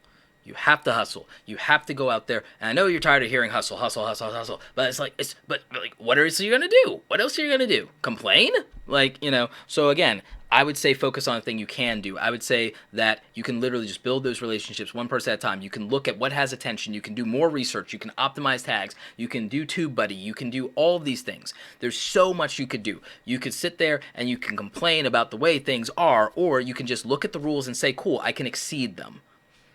Not everyone has all day to sit around on Twitter. You think I sit around all day on Twitter, Martha? I got 2 businesses to run. I don't sit around all day on Twitter. I don't got all day to sit around on Twitter. But again, I don't have the time to learn how to video edit. Oh, all right, that's a complaint. Oh, I guess you don't know how to video edit. Oh, I don't have the time to learn how the YouTube algorithm works. Oh, I guess I'm not gonna do it. It's like, oh, I don't have the time to learn how to eat healthy. I guess I'm gonna eat garbage. Oh, I guess you're gonna eat garbage. I was like, what do you want to do? It's like, what do you want to do? You want YouTube to just hand out views? You want YouTube to just hand out money? Real talk. So, there's that aspect of it. Yeah, I mean,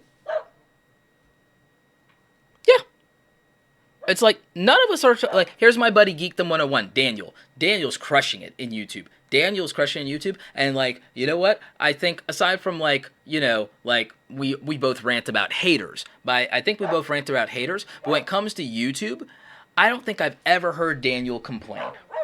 I don't think I've heard him legitimately ever complain. I don't think Daniel's ever whined to me once about the way things are in YouTube, aside from like wishing they communicate better, which we all, that's not a whine. That's just a like, please communicate better, please, please. Like, but I don't think I've ever heard Daniel whine, not once. It's not an accident that he has 400,000 subscribers. He started from the bottom too, and his market, the Dragon Ball community, the geek culture community, saturated as hell with channels infinitely bigger than him, and he crushed so many of them. He came from nothing out of nowhere, and like until his power level was over 9,000, he freaking crushed them.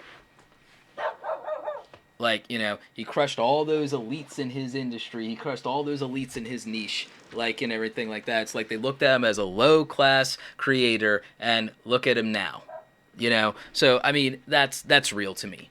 Like, so, props to Geekdom 101.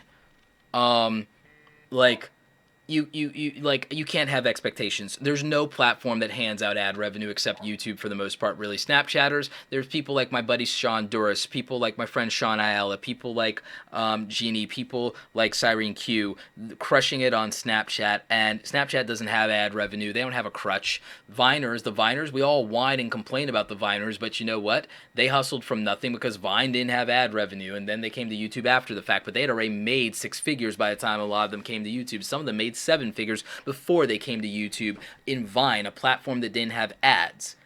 So some of them did that while they were going to high school or college. And so when everyone says that they don't have ads and they don't have time and they don't have, it's like, do you think that anybody really had it all when they won? Like, do you think that everybody who won had an advantage? Not everyone's born with a silver spoon in their mouth. Not everyone inherits millions of dollars to start their success in life. A lot of people, they have their success in life, they came from nothing. They had it the worst. They had it worse than you. There are 1.1 billion people on this planet living on $1 a day. If you were born somewhere in the Western world, you won the freaking lottery. The complaining has to stop. You have to focus on the optimism and the upside and have an abundance mentality and realize there's so much opportunity right now. It's ridiculous.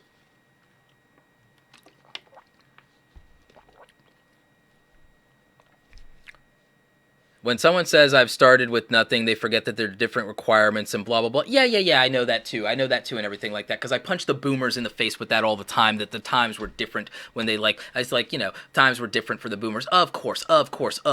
Yes. Everyone had it better for you because everything was cheaper and everything was different and we need to go back to a simpler time. I understand, times are different and the circumstances are different. Yes. Every excuse under the sun. Every excuse. Thank you. Geekdom 101 says, I was homeless and sleeping in a karate studio and had to work myself back up, working security, selling insurance, and now make 6 figures. No excuses. At least try. Yup. At least try. For the love of God, at least try. Like, don't be discouraged by this. This is not a reason to be discouraged. This isn't a reason to be discouraged. No, it's a reason to be discouraged and to quit doing YouTube. I could have been discouraged and quit doing YouTube last year when my grandmother died. Eric Rossi could have been discouraged and quit doing YouTube when his father died last year. And I got people crying to me because YouTube changed something in the platform versus people who still get up and show up every day and do their work and everything like that when they've lost a family member. My friend Owen Humsath has fought cancer 3 times during the course of his YouTube channel, and while growing his business as an entrepreneur, while still providing for his family, he's fought cancer 3 times. 3 freaking times. And I have people crying because they're not getting enough views or because YouTube changed something. I'm angry now.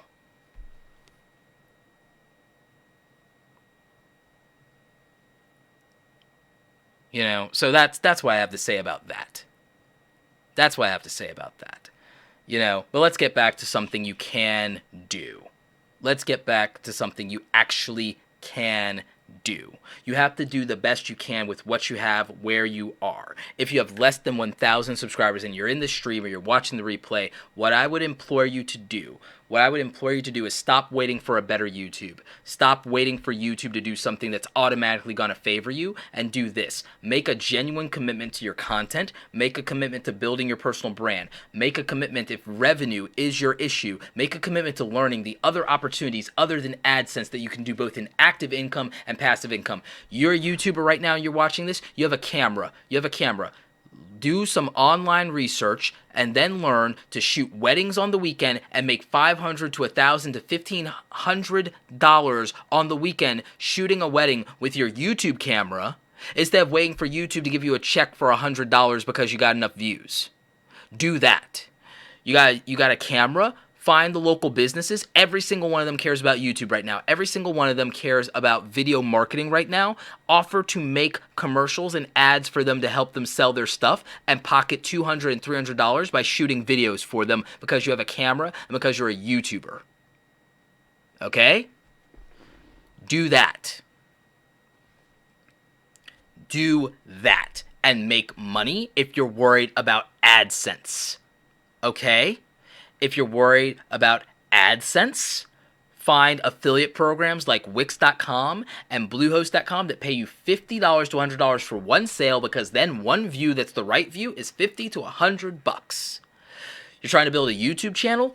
Build an online business instead and make money.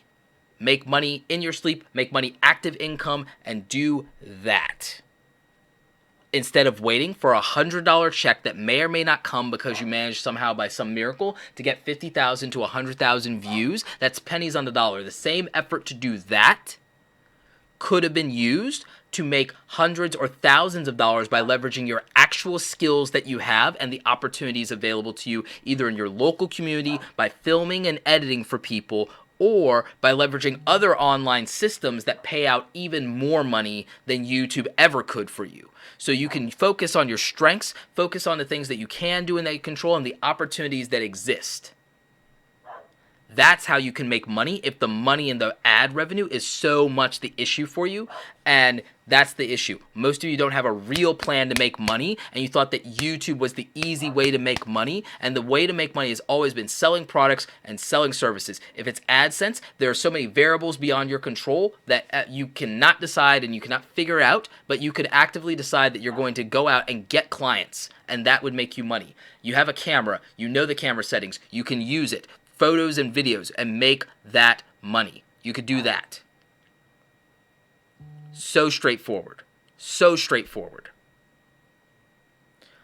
And again, that's for you small YouTubers, because you say that you can't do analytics, you can't do consulting, you can't do all of these things. But if you have a camera and you're trying to make YouTube videos, there's someone who wants to like videos for their business. You know why? Because I'm convincing all the businesses that it's time to hop on YouTube and to do video marketing, because they don't care about ad revenue, because they have products and services to sell. But they don't know how to work a camera, and they don't know how to edit, and they don't know anything about the culture of YouTube.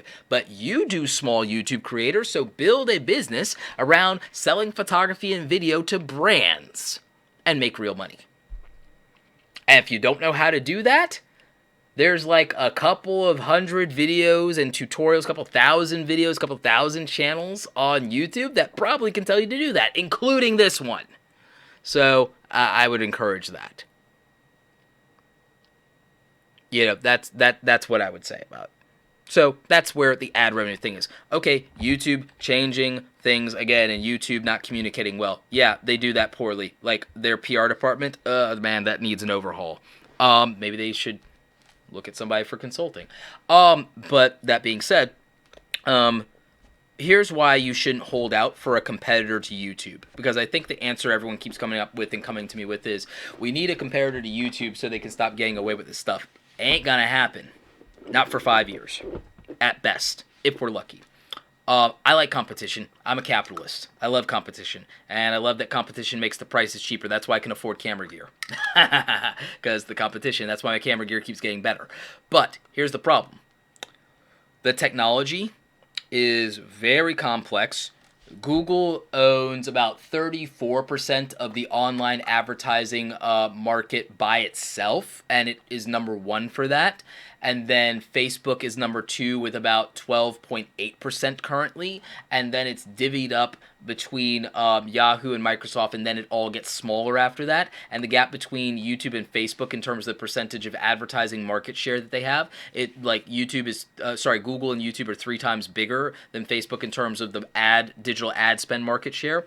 Facebook is the second person; they're in second place, and they're 3 times smaller. And then it gets incrementally worse after that, and then it's a bunch of people fighting for scraps. So therein lies the problem with the ad revenue side, is that there's no platform that's going to have the advertiser relationships and the advertiser market share to compete with YouTube and Google. And even if they wanted to try to wedge in, they'd just be using Google's ad network anyway, so it wouldn't solve any of the things that you're worried about. So ultimately, YouTube will not have a competitor when it comes to being able to offer the ad revenue split, the 55-45 split in favor of the creator.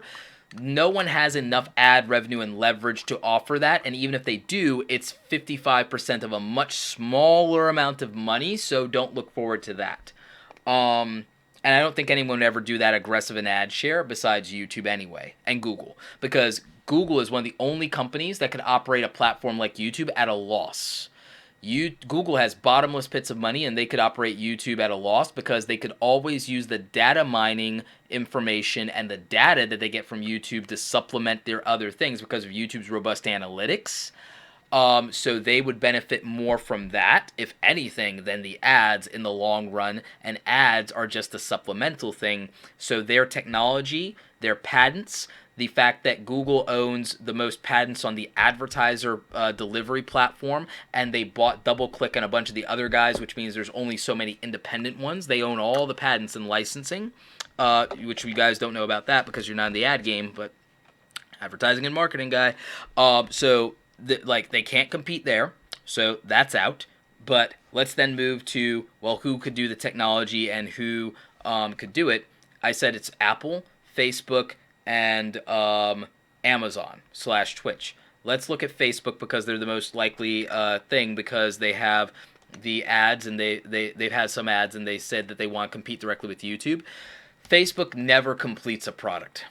Facebook has shiny object syndrome, and the minute that Mark Zuckerberg thinks that he can go to AR and VR, he'll abandon whatever the video project of the week is. Like, Facebook has always had a problem with completing projects. The advertisers and marketers and people that are business people on Facebook, we know this better than anybody, because Facebook Live could be much better, but they never completed the Facebook Live product. It's an undeveloped product. Facebook Video is an undeveloped product. So Facebook, they have a problem with the fact that they have too many things going on. They have shiny object syndrome, and Zucks will abandon the focus on that for AR and VR, because we already know he said that that's where his passion is, and he wants to do artificial intelligence stuff, so that's where he is going.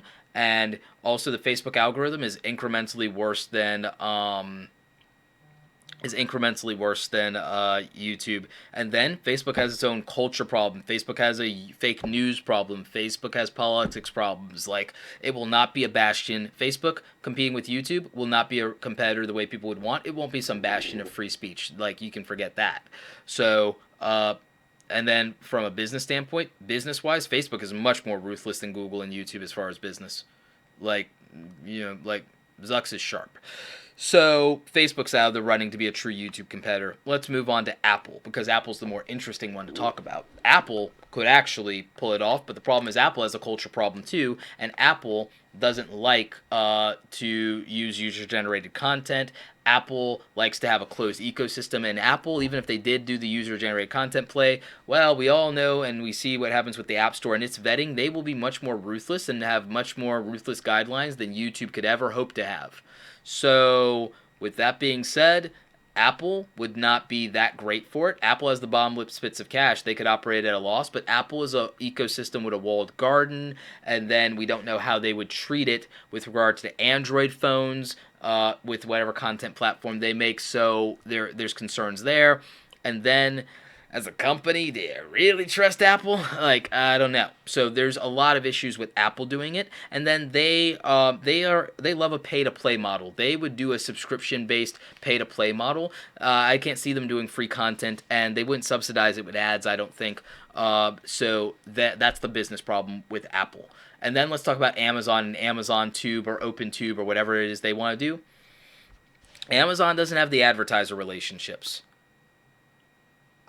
Amazon really doesn't have the advertiser relationships, so where's the revenue going to come from? It's probably going to have something to do with the fact that Amazon has an e-commerce platform. But here's the other problem with why Amazon and Amazon Tube can't compete with YouTube. Amazon can't simultaneously take on YouTube and Walmart at the same time. And where does Amazon have the most advantage? Amazon is out to take over the retail space. That is their strength. That's the thing they know better than everything. Everyone always says, focus on the thing that you're good at and the thing that you do best. Amazon does retail best. Amazon just absorbed Whole Foods. Amazon is getting ready to take on little small pharmacies. So Amazon and Amazon's little OpenTube or whatever they call it, Amazon Tube, OpenTube, whatever they call it, they can't focus all of their power and all of their attention on that and take on Walmart and the retail giants at the exact same time. So they will have a diluted or split focus, whereas YouTube is only focused on one thing. So what do you do with that? So I don't think that Amazon can make it fast enough to be successful for it to benefit the far majority of you. I'm not saying don't put content on Amazon. I just put content everywhere is my answer. I'm making content for Amazon right now without them even doing Amazon Tube. I'm doing Amazon Direct Video, and I plan to make an exclusive series over there and then port it over to YouTube 6 months after the fact. That's my current plan for something like that. But Amazon, with Amazon Tube or OpenTube, one, we don't know what it'll look like when they develop it. Amazon created a phone that was supposed to be wildly successful a year ago. Anybody remember how that turned out? The Amazon Fire phone, how did that work out? The revolutionary camera, how did that work out? Nobody's talking about it. It's dead. So Amazon doesn't always knock it out of the park, and Amazon has a different culture. And if you're thinking, well, they'll supplement it with an affiliate program or their Amazon influencer program. Amazon affiliate kicked me out. And I made them $500,000 in a year, and they kicked me out. So if you think that they're not going to take away your ad revenue on Amazon over the littlest thing, and they have no appeal process, if you think Amazon is going to be some great thing for you to monetize on and they won't take away your ad revenue the way YouTube is, I have experience that begs the difference. So do a lot of creators. Ask a lot of people how appealing for your Amazon revenue has worked out for them. And then you want to talk about Twitch? Twitch has communication problems with banning people too. Twitch, so Twitch bans people. Yeah, Amazon made a phone. I know a lot of you Twitch bans people. Amazon affiliate kicks people without an appeal process at all. So Amazon Tube being a competitor, maybe in 5 years, and maybe if they change their company culture, maybe, just maybe, but I don't see that. And then with regard to Twitch, well, if you have an audience that appeals to the gaming community and culture in Twitch, then maybe, just maybe, you'd be successful. Ethan, H3H3, they can be successful in Twitch. PewDiePie can obviously be successful in Twitch, but then the audience in Twitch would be the audience that they would have anyway, so it's not shocking. That doesn't mean that every creator can pull that off. I don't think every creator can pivot to Twitch and have it work out for them. Then why is H3H3 on Twitch then? Because he has an audience that would fit there, and it was already successful. H3H3 probably would not necessarily have been as successful if he was a small creator on Twitch. Any big YouTuber could go to Twitch and probably be successful. So if you want to say, Razori and Buck, why is H3H3 on there? It's because Ethan's audience will follow him anywhere.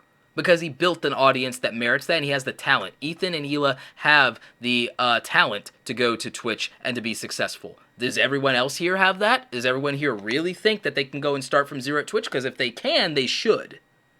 But if they had that kind of hustle, they wouldn't be crying about whatever YouTube's doing. So, but I digress. I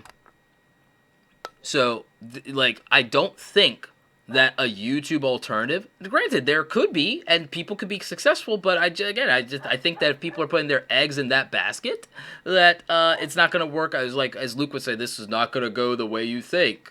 So yeah, like, and Patreon changes its rules too. So there's that. So do you think Twitch in any way can be the next YouTube? It'll entirely depend on leadership. And again, leadership in YouTube could change for all we know. And then who knows, right?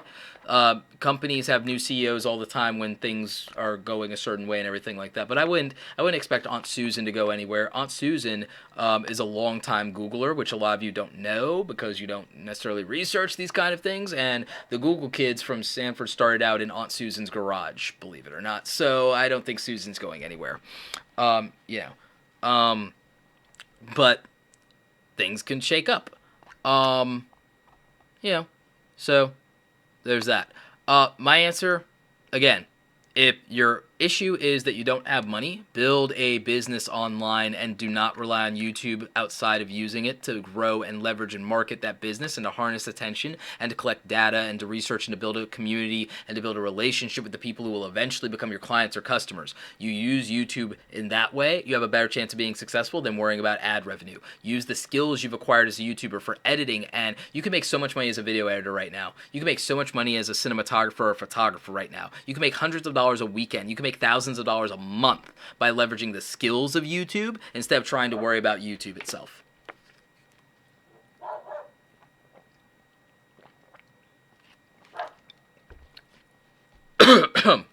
So,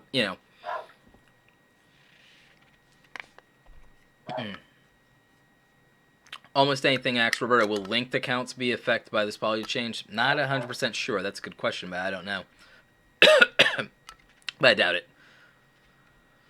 Ugh. Need more air.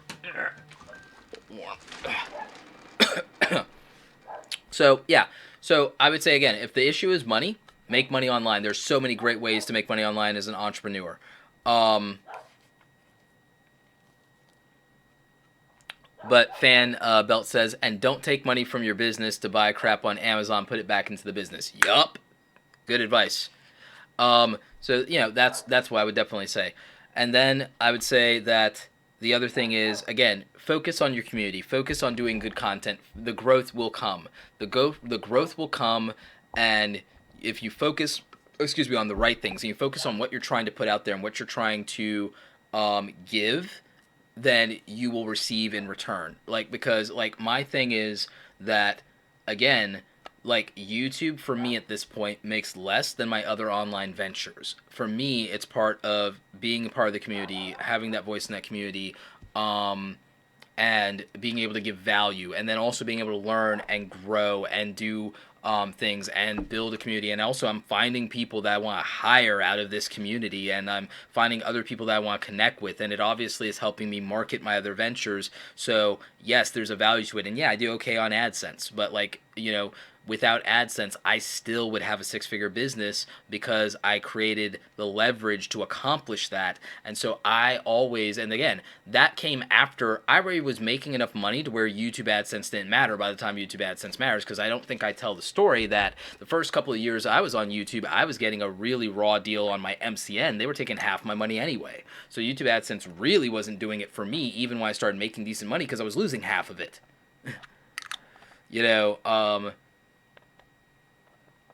Because, when you got your MCN taking half your money, that's a thing, and they weren't doing anything to grow me at all. But, when you have that deal in place, until you have the ability to negotiate for better, then you can get a different split. You can get 80-20, you get 90-10, then things get better. So, Ranzo in Japan says, I have a question. Where would YouTube be without creators? It wouldn't happen. It's a moot point. Because here's the thing. Every single person in this stream, times 100, could quit YouTube tomorrow and say we're going to abandon it. The people at the top could quit YouTube tomorrow, and someone would show up and take their place, because guess what happened? The Viners already took the slots from the top creators, didn't they? In the last 2 years, the Viners came and crushed it, didn't they? There's always somebody waiting in the wings that's waiting to outwork you. So guess what? Everybody who is naysaying could abandon YouTube tomorrow, and it will not matter, because there's so many children who have grown up on YouTube, and some of them will be talented enough, and they will make it, and they will be relentless. And they will win. because that's what winners do.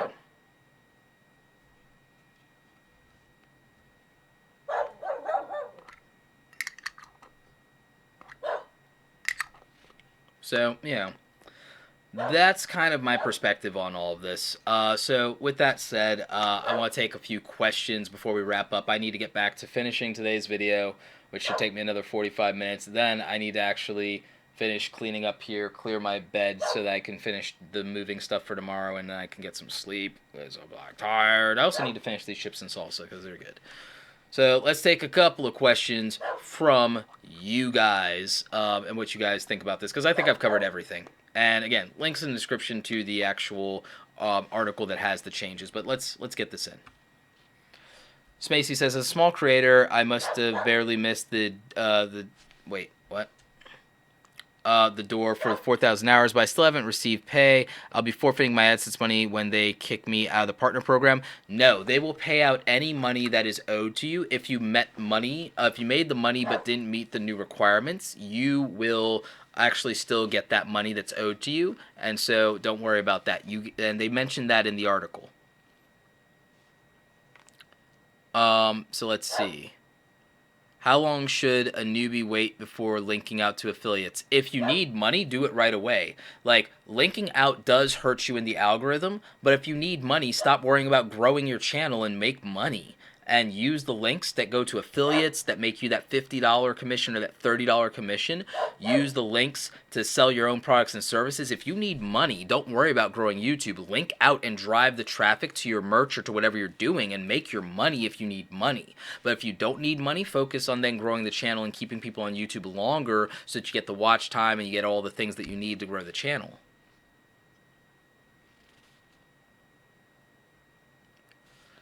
Best way to bulk record and edit. My best way is to set aside 30 minutes or an hour for recording and then give yourself a break and then edit when you know that you have a quiet time and like you don't like record when like if you live in a house you have small children, record when they're at school or whatever, and then if you need the headspace, maybe you edit at nights or on the weekends. Because again, I'm trying to be sympathetic to people who have different situations because not everybody's single, no kids. So record while the kids are at school if you have kids, and then edit when people are asleep.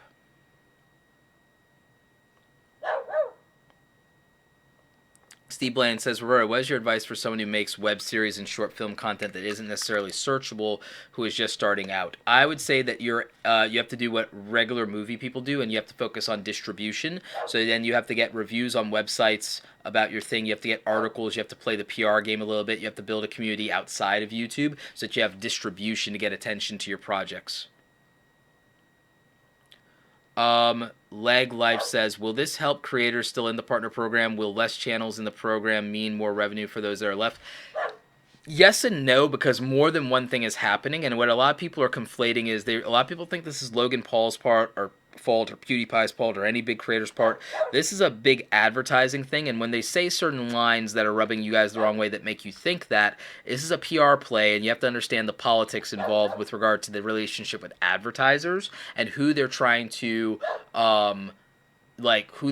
relieve the anxiety of is these like older 50, 60-year-old dudes and chicks that like don't get YouTube, and so just kind of take it with a grain of salt. It doesn't mean what you think it means, and it's hard to read between the lines if you're not in that world. So I understand, I'm sympathetic to that. But what will happen to creators still in the partner program is this is a move to protect everybody's ad revenue because they don't want the January slump to bleed over to first quarter. There's a January slump where advertisers are deciding about where they're committing ad dollars, and that's why ad revenue is low in January but picks up in February. So, and why it's good in December, because the budgets don't go over. So what's going to happen is they're trying to restore some more advertiser confidence, and this is going to do that.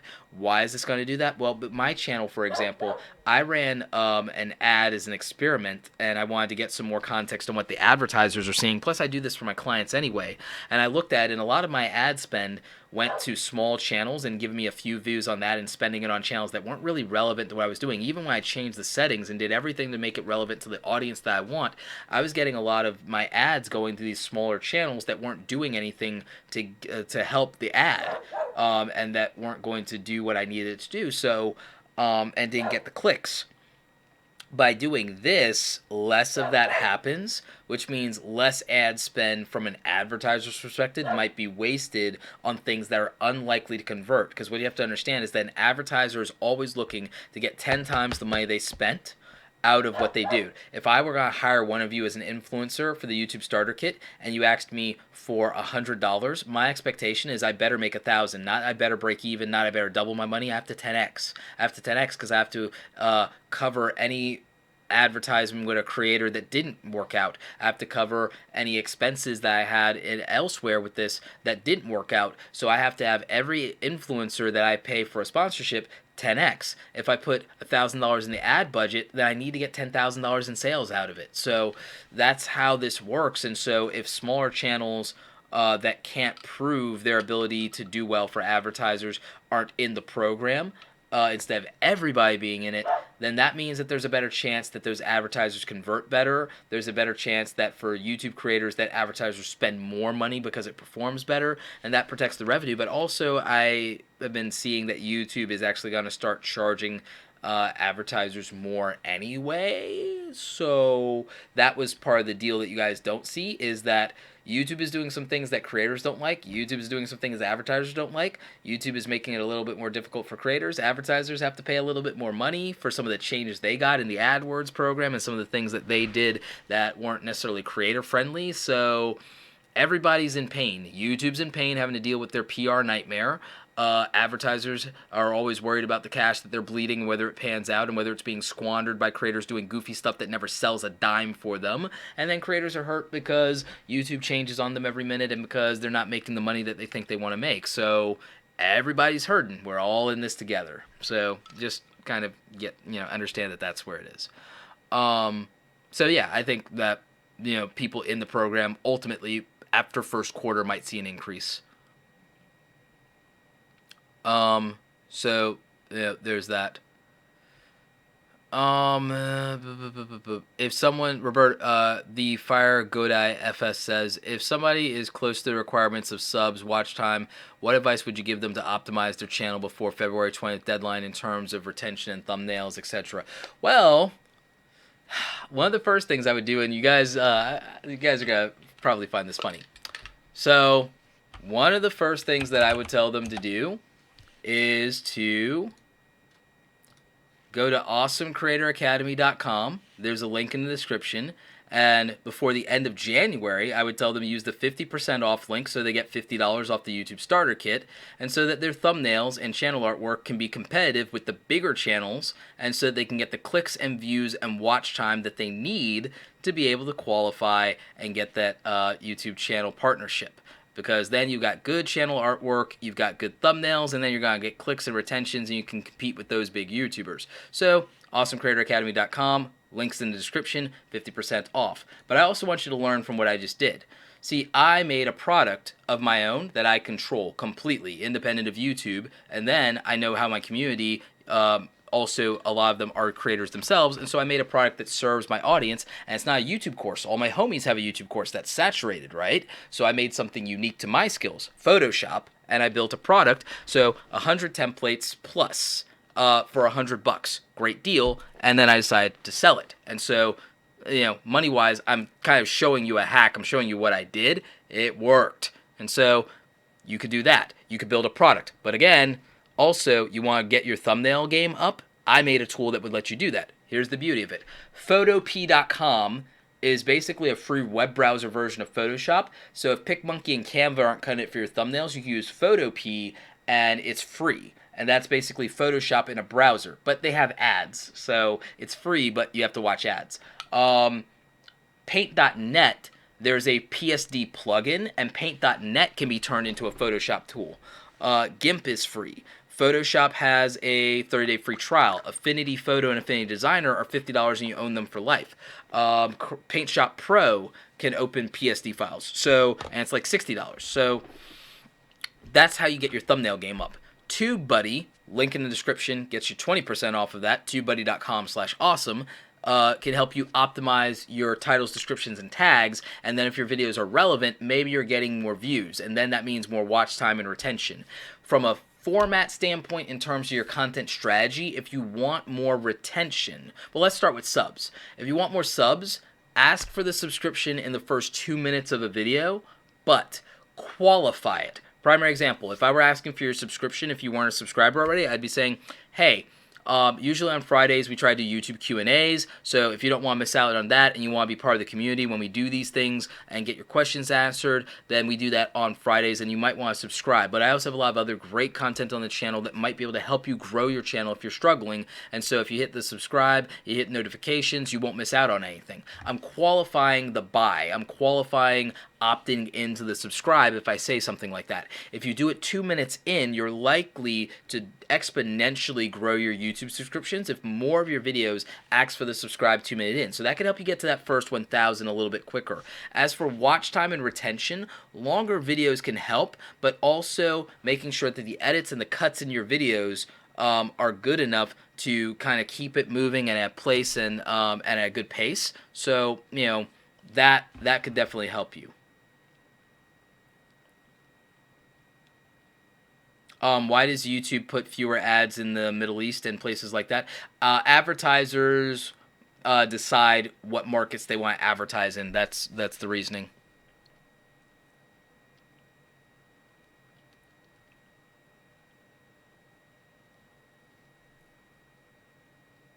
Ken asks, should I create my own website or before or after my body of work? Either or, it's fine. There's no prerequisite there. It's just either or. And so it doesn't matter which way you go with that. Claire Smith, Roberto's channel is gold for so much free stuff and time and value. Oh, thank you so much.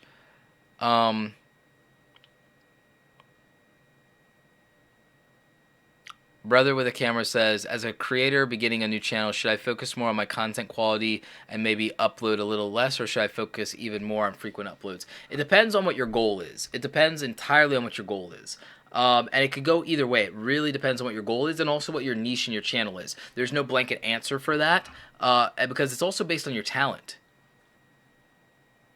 4,000 hours is going to take forever. How soon will these rules go into effect? They go into effect February 20th, but 4,000 hours is not as long as you think. It's not that bad.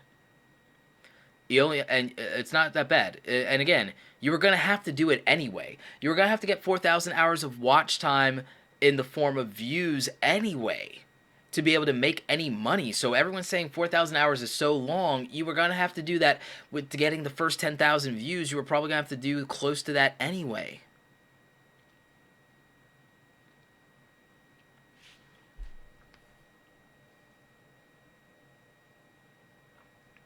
Any last minute tips like sharing long versus short URL on Facebook? Devin X Scott X. I would say I would prefer to share the long URL on Facebook, to be honest.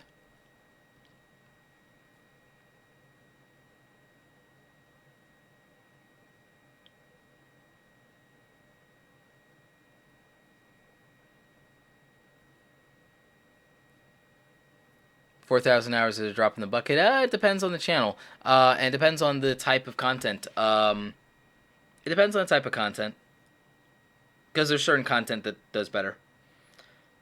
Carissa says, is there still a space to become a big YouTuber on YouTube since there are so many people wanting to become a YouTuber? There's, like, how many big YouTubers do you think there are? There are, like, 6,000 people that have a gold play button. That's it. There are about 60,000, 70,000 of us with silver play buttons or better. And why do you care about being a big YouTuber?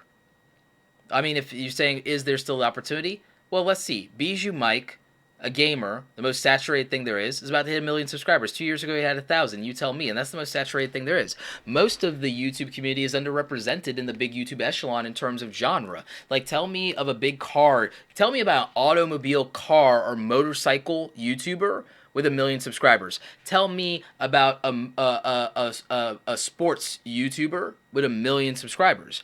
Tell me about tell me about a sports announcer style YouTuber with 1 million subscribers. You probably can't. Okay? You probably can't.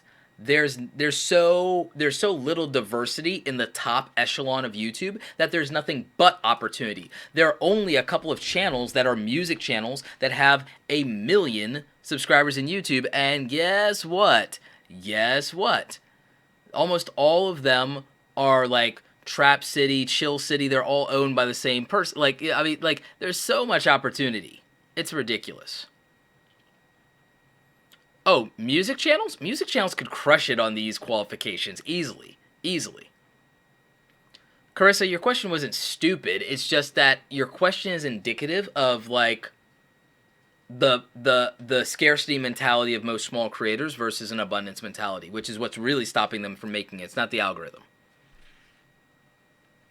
It's not the algorithm. What advice would you give a variety channel in 2018? Gizmatic asked. My advice to a variety channel is to do variety, but do miniseries. Do episodic miniseries. That's my advice.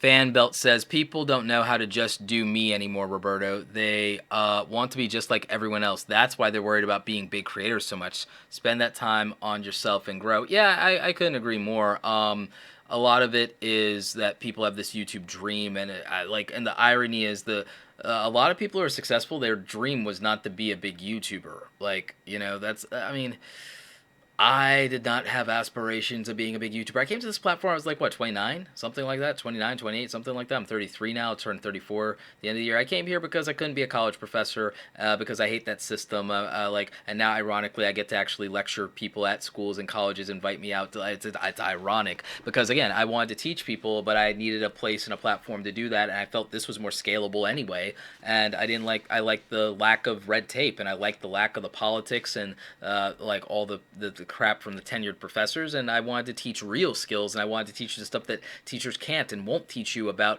creative services and how to build a career and how to build your brand and how to stay encouraged and creative and how to fight the battle in your own mind and all the mindset shift that comes with being an artist. And I wanted to talk about my experiences in the industry. I wanted to talk about the truth about advertising, and there wasn't going to be a place where I could do that, so I came to YouTube. So, and the result was I ended up building a community and building an audience and opportunities that I'm very grateful for. The goal was never to be a YouTuber. It just wasn't. I mean, most of the big YouTubers, aside from the kids coming up today from Vine, their goal was not to be big YouTubers, guys. There was no such thing. Satire Station, thank you for the $5 in Super Chat, buddy. Appreciate you. Focus on your content and don't compare yourself to anybody. I couldn't agree more. I couldn't agree more. Couldn't agree more. Sheev Shankar says it's better to quit YouTube. I can't get 1K subscribers in a month. The fact that you're putting 1K subscribers in a month as a clock, the fact that you put a clock on your goal, like, that's why you won't succeed. Like, people who put a clock on a goal like that is why they won't succeed. And like, oh, I can't make it in this amount of time, so I give up. Like, so you can't get 1K in 30 days, so you'll give up when it might take 35. It might take 40, but you're going to give up because you don't make it in 30. Okay, cool. Like, I hate to break it to you. I'm going to be painfully honest. I'm going to be painfully honest. If that's your attitude, you were never going to make it here anyway. Not with that attitude. You were never going to make it until you change your attitude and your mindset. YouTube is hard. YouTube is so ridiculously, overwhelmingly hard, and it never gets easier. It will never get easier. No one's going to come through with an alternative to YouTube. I am sorry to tell you that. I already went over that earlier in the stream about maybe 20 or 30 minutes ago. I already went through the logistics. The only thing that could do it is a blockchain thing, and the first iteration of it will get shut down because it will become like Silk Road, and then somebody will decide that they have to regulate it, and then it'll be slightly less successful, and then we'll see where it goes. And in terms of revenue, it won't be backed by ads. It'll be backed by a cryptocurrency, and then it's only as well as the market perception performs, which is why it may not last, and then that'll bubble will pop. Every YouTube competitor that's tried to be a real YouTube competitor has failed. VidMe, Vidler, Vessel, they're all dead. They're all dead and buried. everybody who's come in the ring with YouTube has been crushed. And they weren't crushed by YouTube. They were crushed by the market forces that dictate the success of a business, because most of you really don't understand how the supply and demand market works. Most of you don't understand how the web hosting and bandwidth works. Most of you don't understand how the logistics of the advertising platforms and the licensing and the things of that nature work. And the fact that there are only 7 actual like ad platform networks, like it's so convoluted. The industry is so like I don't blame 99.9% of creators who for not knowing any of that. And I'm not trying to be condescending. I'm saying that when people say, "Oh, a YouTube competitor," they're being wonderfully naive. Wonderfully naive. That's why Philip DeFranco has said, "Yup, that ain't gonna happen." And that's why Hank Green has said, "Yep, that ain't going to happen." These creators who have been on the platform for a decade, that have seen every competitor under the sun that you can imagine. Most of you, you haven't been on this platform for a decade. You came here 2 or 3 years ago. You came here a year ago. You came here 6 months ago. The people who have been around know better. The people who have been around know better. People from the old internet know better. Like, it ain't going to happen anytime soon, guys. You're 5, 6 years out from there being anything resembling a viable competitor to YouTube ever. Ever. So don't hold out for that. If you got 5 or 6 years to wait around, then you should be hustling anyway. So Google's got bottomless pits of cash. There's only 3 guys who could do it, and they're not going to do it. Now again, all that being said, it's still wonderful opportunity. There's still plenty of opportunity. You're being discouraged for like no good reason. So let's see. Where's this question about wanting to become a streamer here? Satire Station says, "What advice would you give a small animation channel, me, with this change?" My answer is, if you're a small animation channels have a hard time making content longer than 1 minute anyway. So I would actually focus less on YouTube. I would put stuff on YouTube, but I would actually focus on Instagram if you're an animation channel and not worry about ad revenue. I would go to If I was an animator, I'd be crushing it in Instagram. I'd be doing animations in Instagram stories. I'd be doing animations because that's short form content that works. I'd be doing that in like maybe Snapchat because you could link out to something and then sell merch.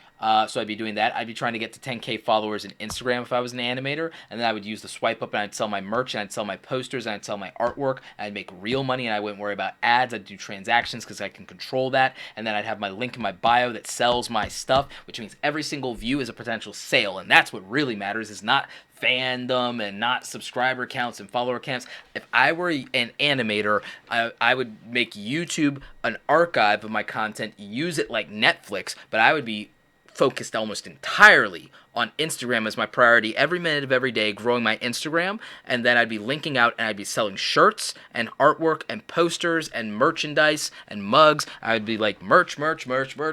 You see me want to merch. Like, that's what I'd be doing. So that if I was an animator, I'd be on Instagram. I'd be killing it on Instagram.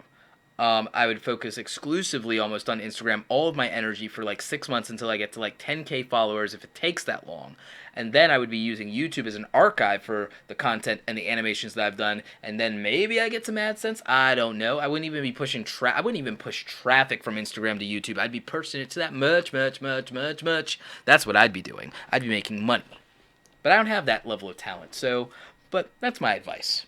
That's my advice. And you'd make a killing. You'd make more money in 6 months on Instagram as an animator if you use that strategy and deploy that than worrying about YouTube ad revenue. You won't make YouTube ad revenue nearly as much, not even close to if you do that on Instagram. And then with Instagram, if you wanted to, with Instagram and then combining that with Facebook and Twitter, you could still have a Patreon and have your own website and not tie Patreon to YouTube and do exclusive stuff for your homies in your Patreon and do hangouts and do exclusive videos there and get subscriptions there and have recurring revenue that you can count on. You'd probably make a couple hundred, if not a couple thousand a month there in your first 2 years if you really hustle it right and you promote it right. So again, you go to Instagram instead of YouTube on that score with your talent and stop worrying about being a freaking YouTuber.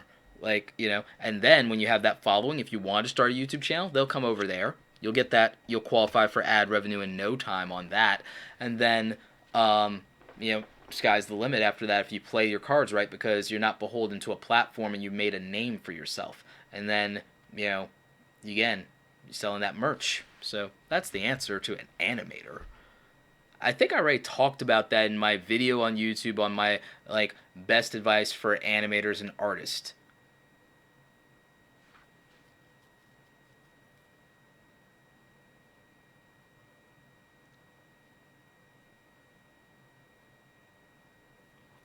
What's your great advice for a small gaming channel on YouTube? Watch the video interview that I did with Bijou Mike on how he grew from 1,000 subscribers to 1,000,000 subscribers in under 2 years. That's my advice for a small gaming channel. I'm really tired of answering that question.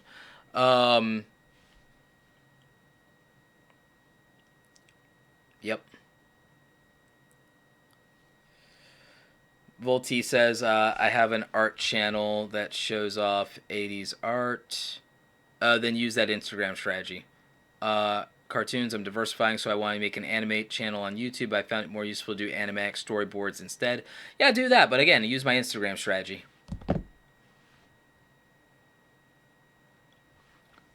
Huggable Hipster says, I'm not worried about YouTube as much as I'm wondering how to be a writer, more specifically a script writer for channels.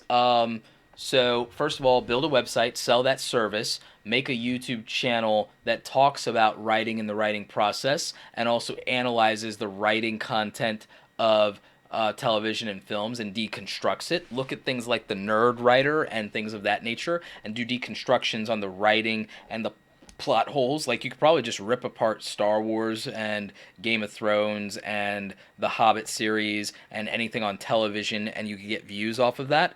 Those views are not for you to grow a YouTube channel. Those views are for you to use the leverage of growing a YouTube channel around deconstructing bad writing. Like, I'd make a YouTube channel that's literally deconstructing bad writing and then contrasting it about the knowledge of good writing that shows that you're smart about writing, and then that like becomes the market for you to sell your services as a writer, and so and to plug your website, and then you get people who come to your website and hire you, and so that's how you would do it. And then I would also take all those same YouTube videos and I would do a write-up in an article in medium.com, which is natively shared through things like Twitter. I'd do it on your own blog, I'd do it in LinkedIn, and then that's how you get people to hire you as a writer. But you should be hiring me to tell you things like that in a 90-minute consulting session, and so you can do that at awesomecreatoracademy.com. So, see what I just did there? Ken says, some video ideas for an anime channel. One of the end goals to build my brand and start an online anime retail business. Ken, you want to know how to build an anime channel? Study Geekdom 101 and what he did. Like, is tremendous. Or study Chibi Reviews. Like, Chibi Reviews crushing it, or was. Might still be crushing it. I haven't seen him in a while. Look at what they did, or reverse engineer what Charlie did with Emergency Awesome, or look at what Comics Explained did. Look at what Star Wars Explained did. Here's a good strategy. Star Wars Explained started as Star Wars Minute, and they did minute-long breakdowns or 2-minute-long breakdowns of things in the Star Wars lore and mythology, but then they extended and changed the channel. My homie Alex and his wife Molly run that channel.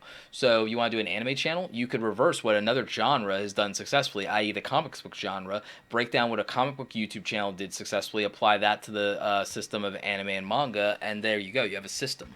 So reverse engineer. You can always take something that was successful in a different niche or genre and apply the methodology if it's similar. I mean, so there you go. Bom, bom, bom, bom, bom.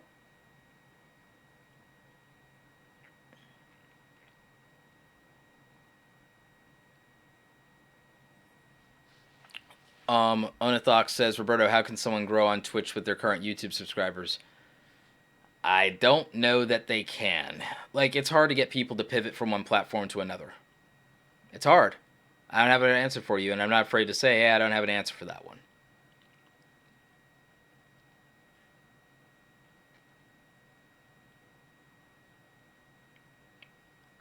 Roberto, any advice for how to I'll grow my audience for doing travel vlogging? Don't focus on only the travel. Focus on the travel and the vlogging, i.e. do a lot of videos that also have to do with the tutorials around how to do a travel vlog, because other travelers want to also vlog their journey. Also do a lot of travel gear tips things. Do evergreen content, and then do your big content is the actual main event. Do time lapses too, and do super vlogs, and figure it out.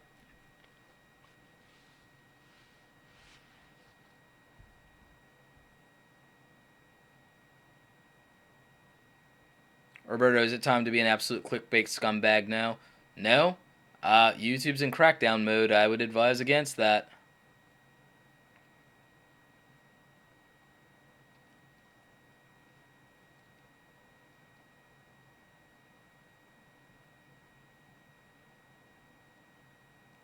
Do you think podcasts could work on a small music channel, stuff like talking about the process of making a song, equipment? I would try it. It all is depending on your audience and what their demographics are. So, yeah. Yep. Gel ask vlogging and bodybuilding a thing? Possibly if you make it a lifestyle thing. Possibly.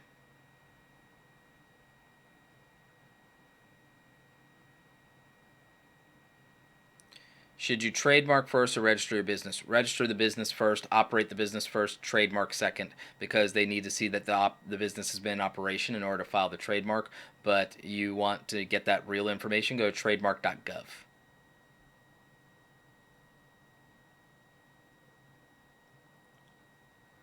Desi Wenzel says, Roberto, I'm super niche. Self care for professionals. What's the best way to build this channel? The best way to build that channel is to reach out to professionals that have a following in social media and then offer them some personal free sessions with you on helping them with their self care, and then you use that as case studies, and then you let them do like testimonials for you or interviews for you. And then that will help with some of your credibility, the plug. But also, you need to do topics. The topics that you're doing could be very searchable. I would subscribe to it because I'm a professional and I probably don't take as good a care of myself as I should because I'm here at 4 in the morning doing a freaking live stream when I should be sleeping. So, yeah, I'll watch your channel, but you should do that.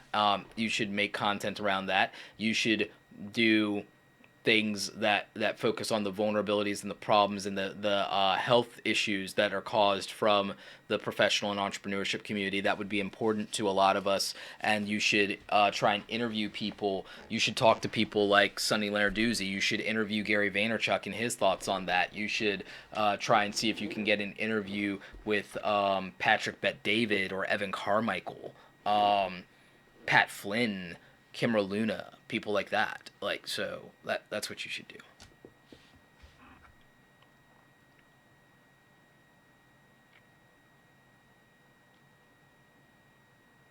Roberto with the fan belt says, Roberto, with the championship belts that I make, in your opinion, would I be better served with Instagram than with YouTube, or a combination of both? I have a cluster of servers and WHM, etc., other options. I would say Instagram and YouTube, possibly also Facebook, though. I think that Facebook groups, not a Facebook page itself, but I think that Facebook groups, especially one of your own, could serve as a secondary email list, and I'd be interested in that. I also think with you running some ads in Facebook and Instagram could be an interesting play. Um, so that could be good. But I also think growing an email list. I think that's underestimated by certain niches, but I think growing an email list, a combination of Facebook and Instagram, and they cross over, and YouTube could be really good for you. That would be what my recommendation is on top of the website, and grow that email list. I think that that would do well. But Facebook groups are a big hack, and I don't think people take advantage of it. All right, guys. So, oh wait, I'm gonna answer this one last question. I have a winter break, so I'm available 24 hours, but I live in a noisy area. How do I upload 3 to 4 videos a day? No, you don't upload 2 or 3 or 4 videos in a day. You spread it out. You don't want to do that. You want to spread it out. If you can do that much content, just go to one a day. Like, don't do that.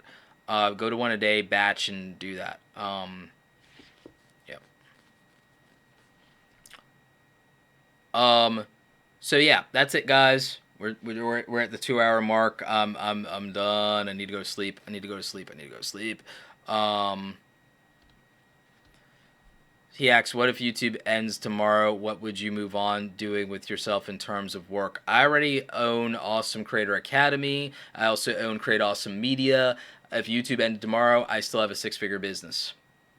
I have 2 businesses. I do very fine on revenue. If YouTube ends tomorrow, Awesome Creator Academy has like 3 more products that are coming out over the next 6 months anyway. Those things will definitely scale. I would also focus on an accelerator for a coaching business, and I would sell that. My marketing, I already have a following in Instagram, Twitter, and Facebook. I already have an email list with 10,000 people. I'm already on the public speaking and conference circuit doing paid public speaking. I already have 14 conferences lined up for this year. If YouTube shut down tomorrow, I'd be fine.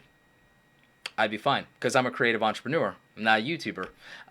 Not solely a YouTuber. YouTuber isn't my day job. YouTube is a lucrative part of my personal brand that brings in a significant amount of revenue every month by itself. You guys have seen my analytics. Like, it's no secret that on ad revenue and super chat that I do anywhere from 3,000 to 4,000 on that, and then we do all the affiliate marketing stuff, and that's the YouTube centric thing, and the brand deals. Okay, so it's not a secret that I make decent money on YouTube, but I could lose all of that tomorrow. And then Awesome Creator Academy is still wildly lucrative, especially after the launch of the YouTube Starter Kit. After the launch of the Social Media Starter Kit, it will do probably even double on that on revenue. Membership is up to 120 people right now and growing. I could always run ads to grow that more. So a membership group that has a $59 a month monthly membership fee. If I just decide to hustle and focus this year on growing another 100 members in the membership group, I'll be just fine. And I could do that instead of YouTube. So YouTube could shut down tomorrow, and then my pivot would be I'd focus on Awesome Creator Academy doing that. I'd focus on Create Awesome Media, working with consultant clients in corporate America, and I would just do more workshops, and I would take on more of that. I would take on more one-on-one independent coaching clients at $597 for a 90-minute session, and I would just book out and stop doing my wait list, and I would just take on more of those coaching clients, and I'd probably just do 3 or 5 coaching clients a week, take those 90-minute calls, spread them out over a few days, because then I don't have to record YouTube content. And then so I'd be doing a couple of grand a week on that. So yeah, I have a plan for if YouTube shuts down completely that's already in play and is already making money, which I keep telling everybody that they should do. So yeah, I'll be fine, Charles. But good looking out, Charles. I'll be okay. I'll be okay. But it all surrounds YouTube? No, it doesn't. Awesome Creator Academy is about creative entrepreneurship. It's more to do with marketing than anything. And then Create Awesome Media is about content strategy, and it can pivot from YouTube because I've been successful in other video platforms. I just have the most leverage in YouTube, but I have the technical expertise. I have the production values, the editing values. I know analytics and algorithms in general. Social media content with less subscribers that I have in YouTube and other platforms. I've made more money selling individual products and services in Instagram, Facebook, Facebook Live, Periscope than even directly on YouTube in terms of the ad revenue. I've made more money outside of every other platform in YouTube with infinitely less subscribers, with a fraction of the subscribers, with a 10th of 20th of the subscribers. I've made more money outside of YouTube on every other platform.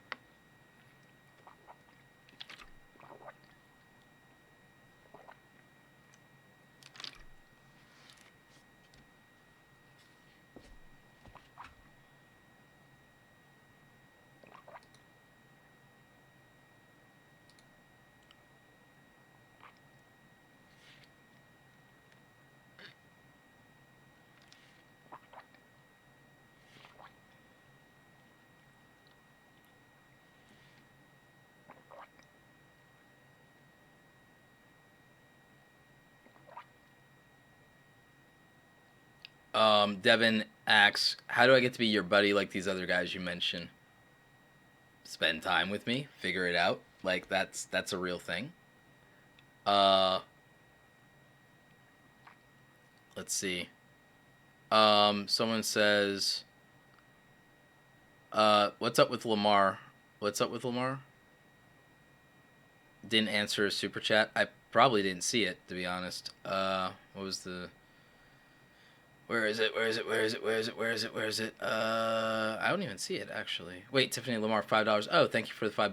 But I didn't see a question. There wasn't a question. I just see... I mean, thank you for the $5 donation super chat. But I don't see a question. So if there's a question, you gotta ask it real quick. Q-san, thanks. I really needed this video. I was discouraged by it all. Needs to put into work to my future. Yeah, no problem. Noir et Blanc V. Thank you, Roberto. Truly appreciate you. Gizmatic for the awesome info that always helps me. Bless. Thank you. Mohat Wabe. Thank you, Roberto. Thank you. New Sensei, Roberto, just the right person to listen to. Great advice. Hits the right note. Listen and do. Thank you so much. Saya Life, $5. Thank you. Ken, thank you for the $5 super chat. Tone Beckestad, thank you for the Dutch Bucks. Snowdog Vlogs, thank you for the $5 super chat. Love your Instagram. Love it so much. It's the thing I always need. Clover Tack, always here for you, buddy. Thank you. Malevolent Elephant, thank you for the $10. So, yep. Oh, another 5. Thank you. Another 5. You're an animal, man. Way above and beyond. Thank you, Clover. Appreciate you. So, let's see. Tiffany Lamar, what was your question? What advice would you give to a fashion channel? If you're a fashion channel, you're partly going to have to follow trends, but you should reverse engineer what Real Men, Real Style does and also give personal development advice as well as the fashion stuff and tie that together and make sustainable content. Don't just hit trends that burn out. Have long, like evergreen, long tail stuff that's good a year from now, or that you can make an update video every year, 2019, 2020. So for a fashion channel, you got to hit attention and trends, and you got to leverage brands. And so that'd be my advice. Will this stream be uploaded to YouTube? Only caught the tail end. Yep. This will be uploaded. It's going to take 2 hours for it to process.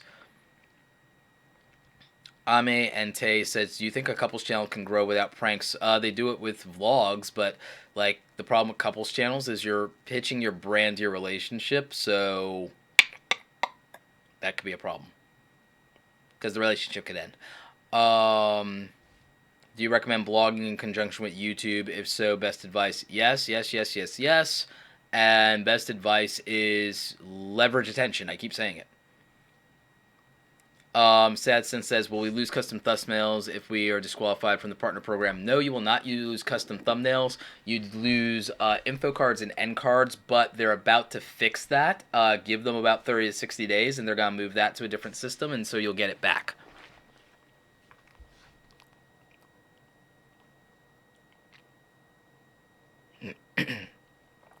Chinese Buddy says, how would you push Instagram people back to your YouTube channel if you produce Mandarin songs? I usually wouldn't, but if I did, I'd have to get 10,000 followers in Instagram, and then I'd swipe up.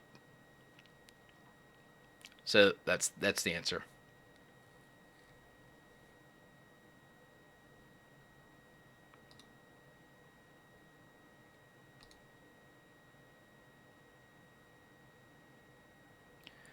You gotta love the trolls.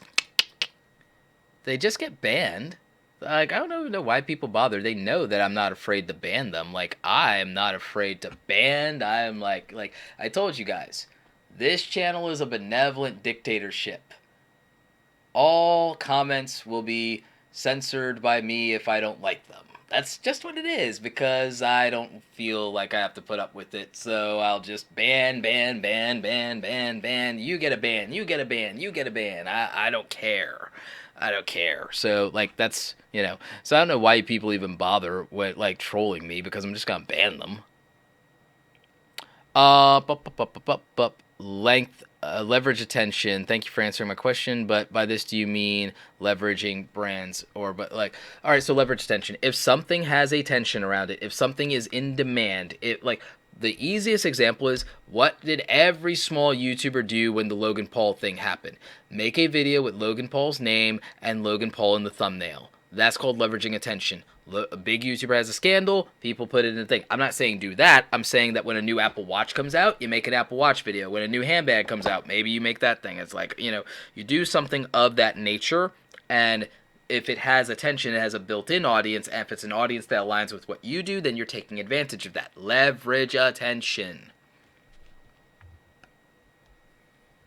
Doesn't the info card end card thing only affect linking to external websites and not to videos within YouTube? No, it affects all of it, but I would say that, again, from what I understand, they're going to flip that system and it'll all work out, so don't worry about it.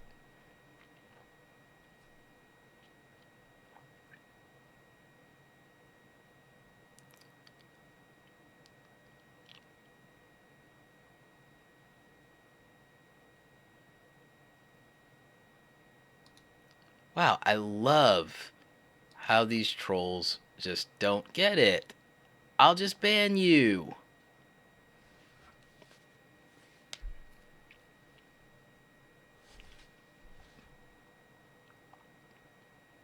It's so simple. Roberto, any advice on how to name a website for a business? If the business has a long type of name, make it as short as possible, or um, consider using, what do they call it? Acronyms. Yeah. Yep. Consider using acronyms. Yeah. It's like, where's the? It's like that. The band hammer. Like, where is it? The band hammer. The band hammer. So yeah, it's like, coming at you. um, so I just ban the trolls. Like, that's all it is.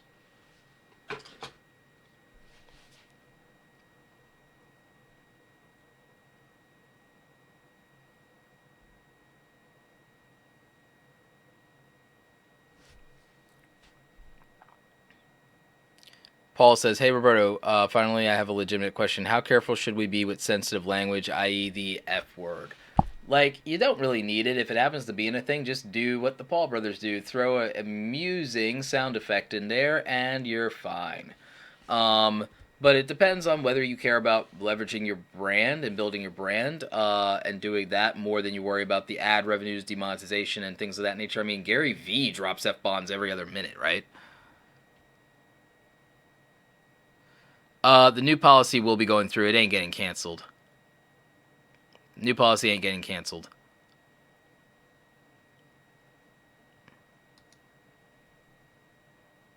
Wow, I love these. Like, I love these trolls, man. I love these trolls. These trolls don't seem to understand that, like, you guys who are trolling me, first of all, thank you very much. You're giving me massive amounts of watch time, and you don't even realize it. You're actually benefiting me in the algorithm when you're here. So, trolls, thank you. It's every day, bro. Continue to give me watch time, continue to give me views, continue to give me engagement, because your job, if you are going to troll me, is long shifts. There are no days off. There are no vacations. There are no benefits to be had. There is a $0 salary, and it's all non negotiable. Apply now. And by the way, all of you who ever troll any YouTube creator, whether it's me or anything else, you are a sad, pathetic piece of garbage, because you have to troll people who put their real face and real voice out there, because you're too much of a coward to build anything. So all you can do is tear people down and take pop shots at them from the shadows, instead of building something in the light of day and owning it with your own name and everything like that. So, trolls, thank you for being garbage losers who have nothing of value to contribute and offer to anybody. And so I appreciate and respect the hustle that you do for free 7 days a week with no nights and weekends and benefits, because that's what losers do. Rickety Rack, son. Anyway, so that's just what we do. That's what we do. And why am I up this late? Because one, like, the YouTube stuff was just going on and my phone was just blowing up in Twitter anyway, so like I wasn't gonna get any sleep anyway. I deal with insomnia. That's what most people, like, in this world. I mean, you guys aren't sleeping either, so why would I not be here? So that's what it is.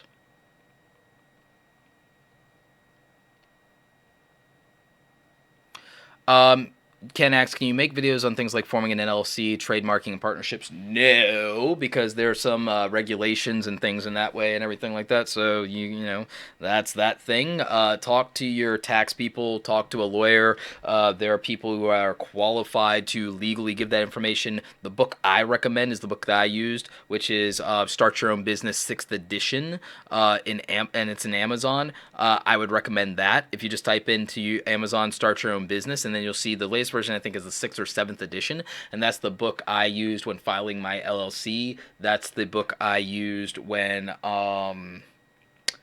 doing my trademark stuff, and so that's what I would recommend. And again, I would recommend go to your local small business council. Your local small business council has a lot of resources. A lot of people don't take advantage of that. YouTube is very entrepreneurial, so definitely do that and take advantage of the resources that are in your community. Al Giraudis says, why did you shift your channel from being about design to being about social media? My channel was never a graphic design channel. My channel was an outlet for all of the skills that I had, because I was doing tutorials on other Adobe software and I had other skills. I was doing stuff about photography on my channel from the beginning too. My first video on YouTube was testing my camera gear and answering questions about camera gear. Like, my very first video on YouTube was testing camera gear. I was a photographer before I was ever a graphic designer. I paid for design school by doing photography. Like, so I was always having those skills. Before I became a graphic designer, I was editing videos in Premiere Pro. Actually, I did Premiere Pro before I did Photoshop, to be honest with you. So there was that, and then I was making money doing the social media consulting for my design clients, and then I decided to shift the business to doing consulting and then upselling design instead of the other way around. And then I got more questions about one thing than the other. And the thing is, I felt like I'd said a lot of what I had to say about design, and then I had also felt like, you know, my contributions in other areas were more helpful to people. And I wanted to talk more about the businesses that I was building. And I wanted to talk more about how to promote and market yourself, because artists and creatives don't know how to make money sometimes. They don't know how to promote themselves. They don't know how to position themselves right. So I wanted to help people be entrepreneurial so that they're not a starving artist, because most of the designers that I knew weren't making any money. Most of the illustrators I knew weren't making any money. And it's because they didn't know how to market themselves in the new world. And they were listening to old people who didn't make any money at this anymore and weren't in the market anymore. So I wanted to teach that. And I wanted to also pass on the experience that I got from the agency. So I pivoted in proportion to wanting to talk more about certain skills that I had and like teach people how they could take advantage of the new technology that's available to them, take advantage of simple techniques in terms of presentation. And so I just kept making content around my skills. So, you know, that's where I went.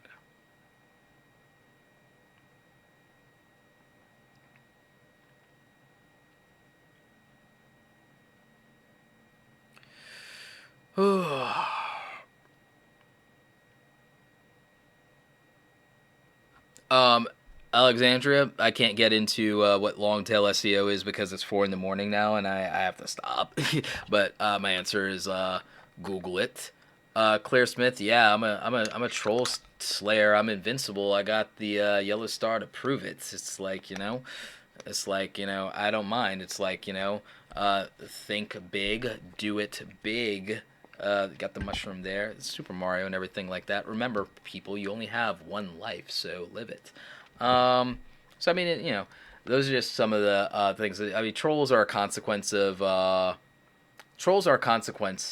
of any attention, big or small. There's no amount of subscribers or views or whatever that you're going to get where you're not going to get trolls. Gary Vaynerchuk still gets trolls. Like, Evan Carmichael still gets trolls. Peter McKinnon still gets trolls. You know,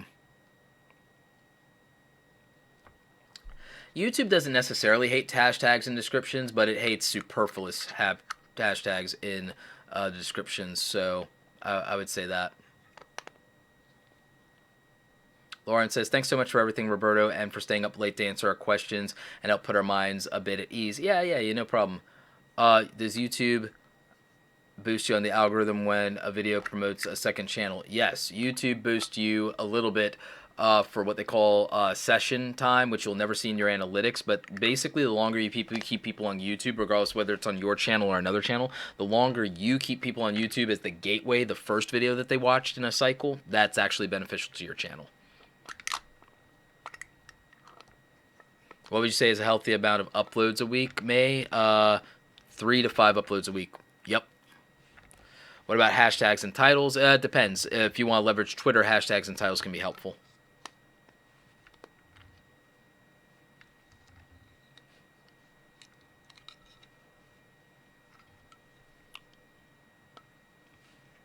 Yeah, most entrepreneurs have insomnia. Yep. Advice on Twitch. Twitch, if you got the talent, do it. Twitch, if you got the channel, if you got the talent and you can pull it off, do it. Riquez says, I can't pronounce your name right now. Can a channel get penalized so that videos are no longer suggested by YouTube? Debatable. There's anecdotal evidence to suggest that, but, you know, we don't know.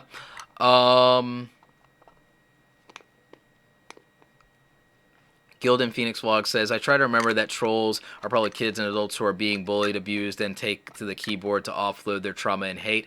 Yeah, I get that, Gilded, but I have no interest in being a receptacle for that. And then if people are going to swing at me, they need to remember one interesting thing.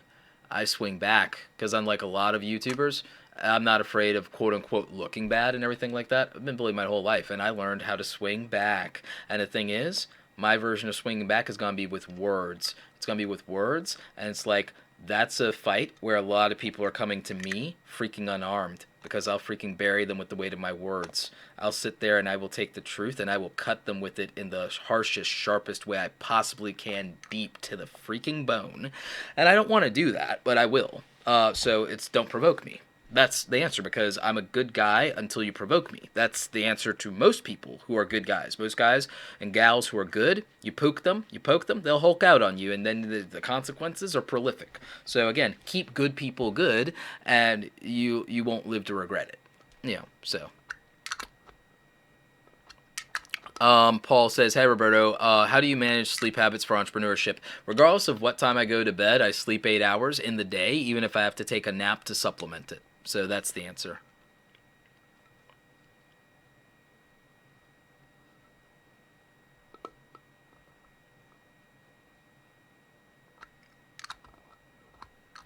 Sid Reyna says, what's more progressive, live streams or uploads? It's a matter of actually a balance of leveraging both. It's a like I've learned it's a balance of leveraging both.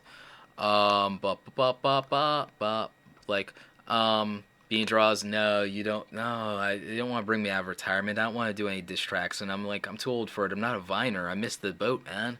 I missed the boat. I'm a decade late to the game, and I'm no Epic Lloyd, man. Like Epic Lloyd. Diss tracks for hire. I remember that. Jeez, that was so legit. I loved it. See, like I'm old school YouTube. I like stuff you never heard of. You know. So yeah.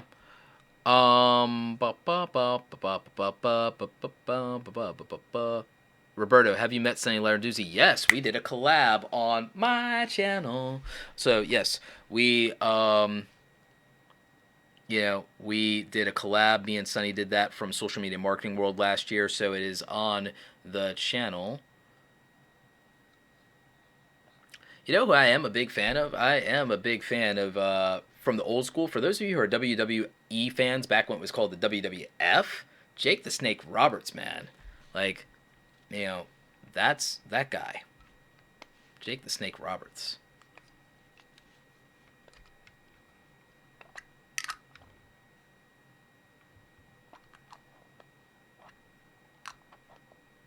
The Kel Show says, I don't think anyone here is a military YouTuber who does games and tech. It's hard. I mean, there's content strategy I could probably come up for with that. It's not something I could do, like, here at the top of my head in, in the next 5 minutes or anything like that, but I'm pretty sure I can come up with a content strategy for that. Vine 2 beta is tomorrow? If Vine 2 beta is tomorrow, if I'm in the Vine beta, or if I can get on Vine with the Vine 2 thing, if I can get into Vine 2... tomorrow, but in general, when Vine starts up and everything like that, I'm going to do daily motivation in Vine. Perfection says Undertaker for like, oh, actually, I'm all about Mr. Perfect, man. Freaking Perfect Plex. That's legit. Perfect Plex. It's like, Mr. Perfect. Triple H wasn't that bad and everything like that. Ahmed Johnson had a good run for a while. Yeah.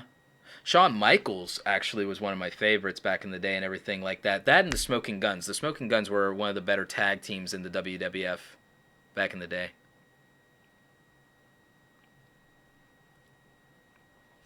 Ashima saying, thanks, you bought the thumbnail pack as well. Awesome. Hope it works out for you. And remember, you can use a lot of free programs to do stuff with that. You can use Photo, P, you can use GIMP, you can use Paint.net with the PSD plugin. There's a lot of ways to make good YouTube thumbnails. So there's that. Spoon to Consciousness, thank you. HBK is the best ever. Yeah, Shawn Michaels, like, oh, Macho Man, Randy Savage. Oh, yeah. Oh, yeah. Yeah. Snap into a Slam Jam. Like, yeah. So, things like that. Can you make custom YouTube thumbnails without being a YouTube partner? Yep. Just got to verify your channel. Or get 100 subscribers, something like that. I don't remember. I'd have to double check. No, you can do it without 100 subscribers. Yeah, you can do custom thumbnails. Yeah, everyone can do custom thumbnails now. Yeah. I did. You have to watch the replay. I did cover Amazon Tube. Amazon Tube will be interesting, but it won't take off.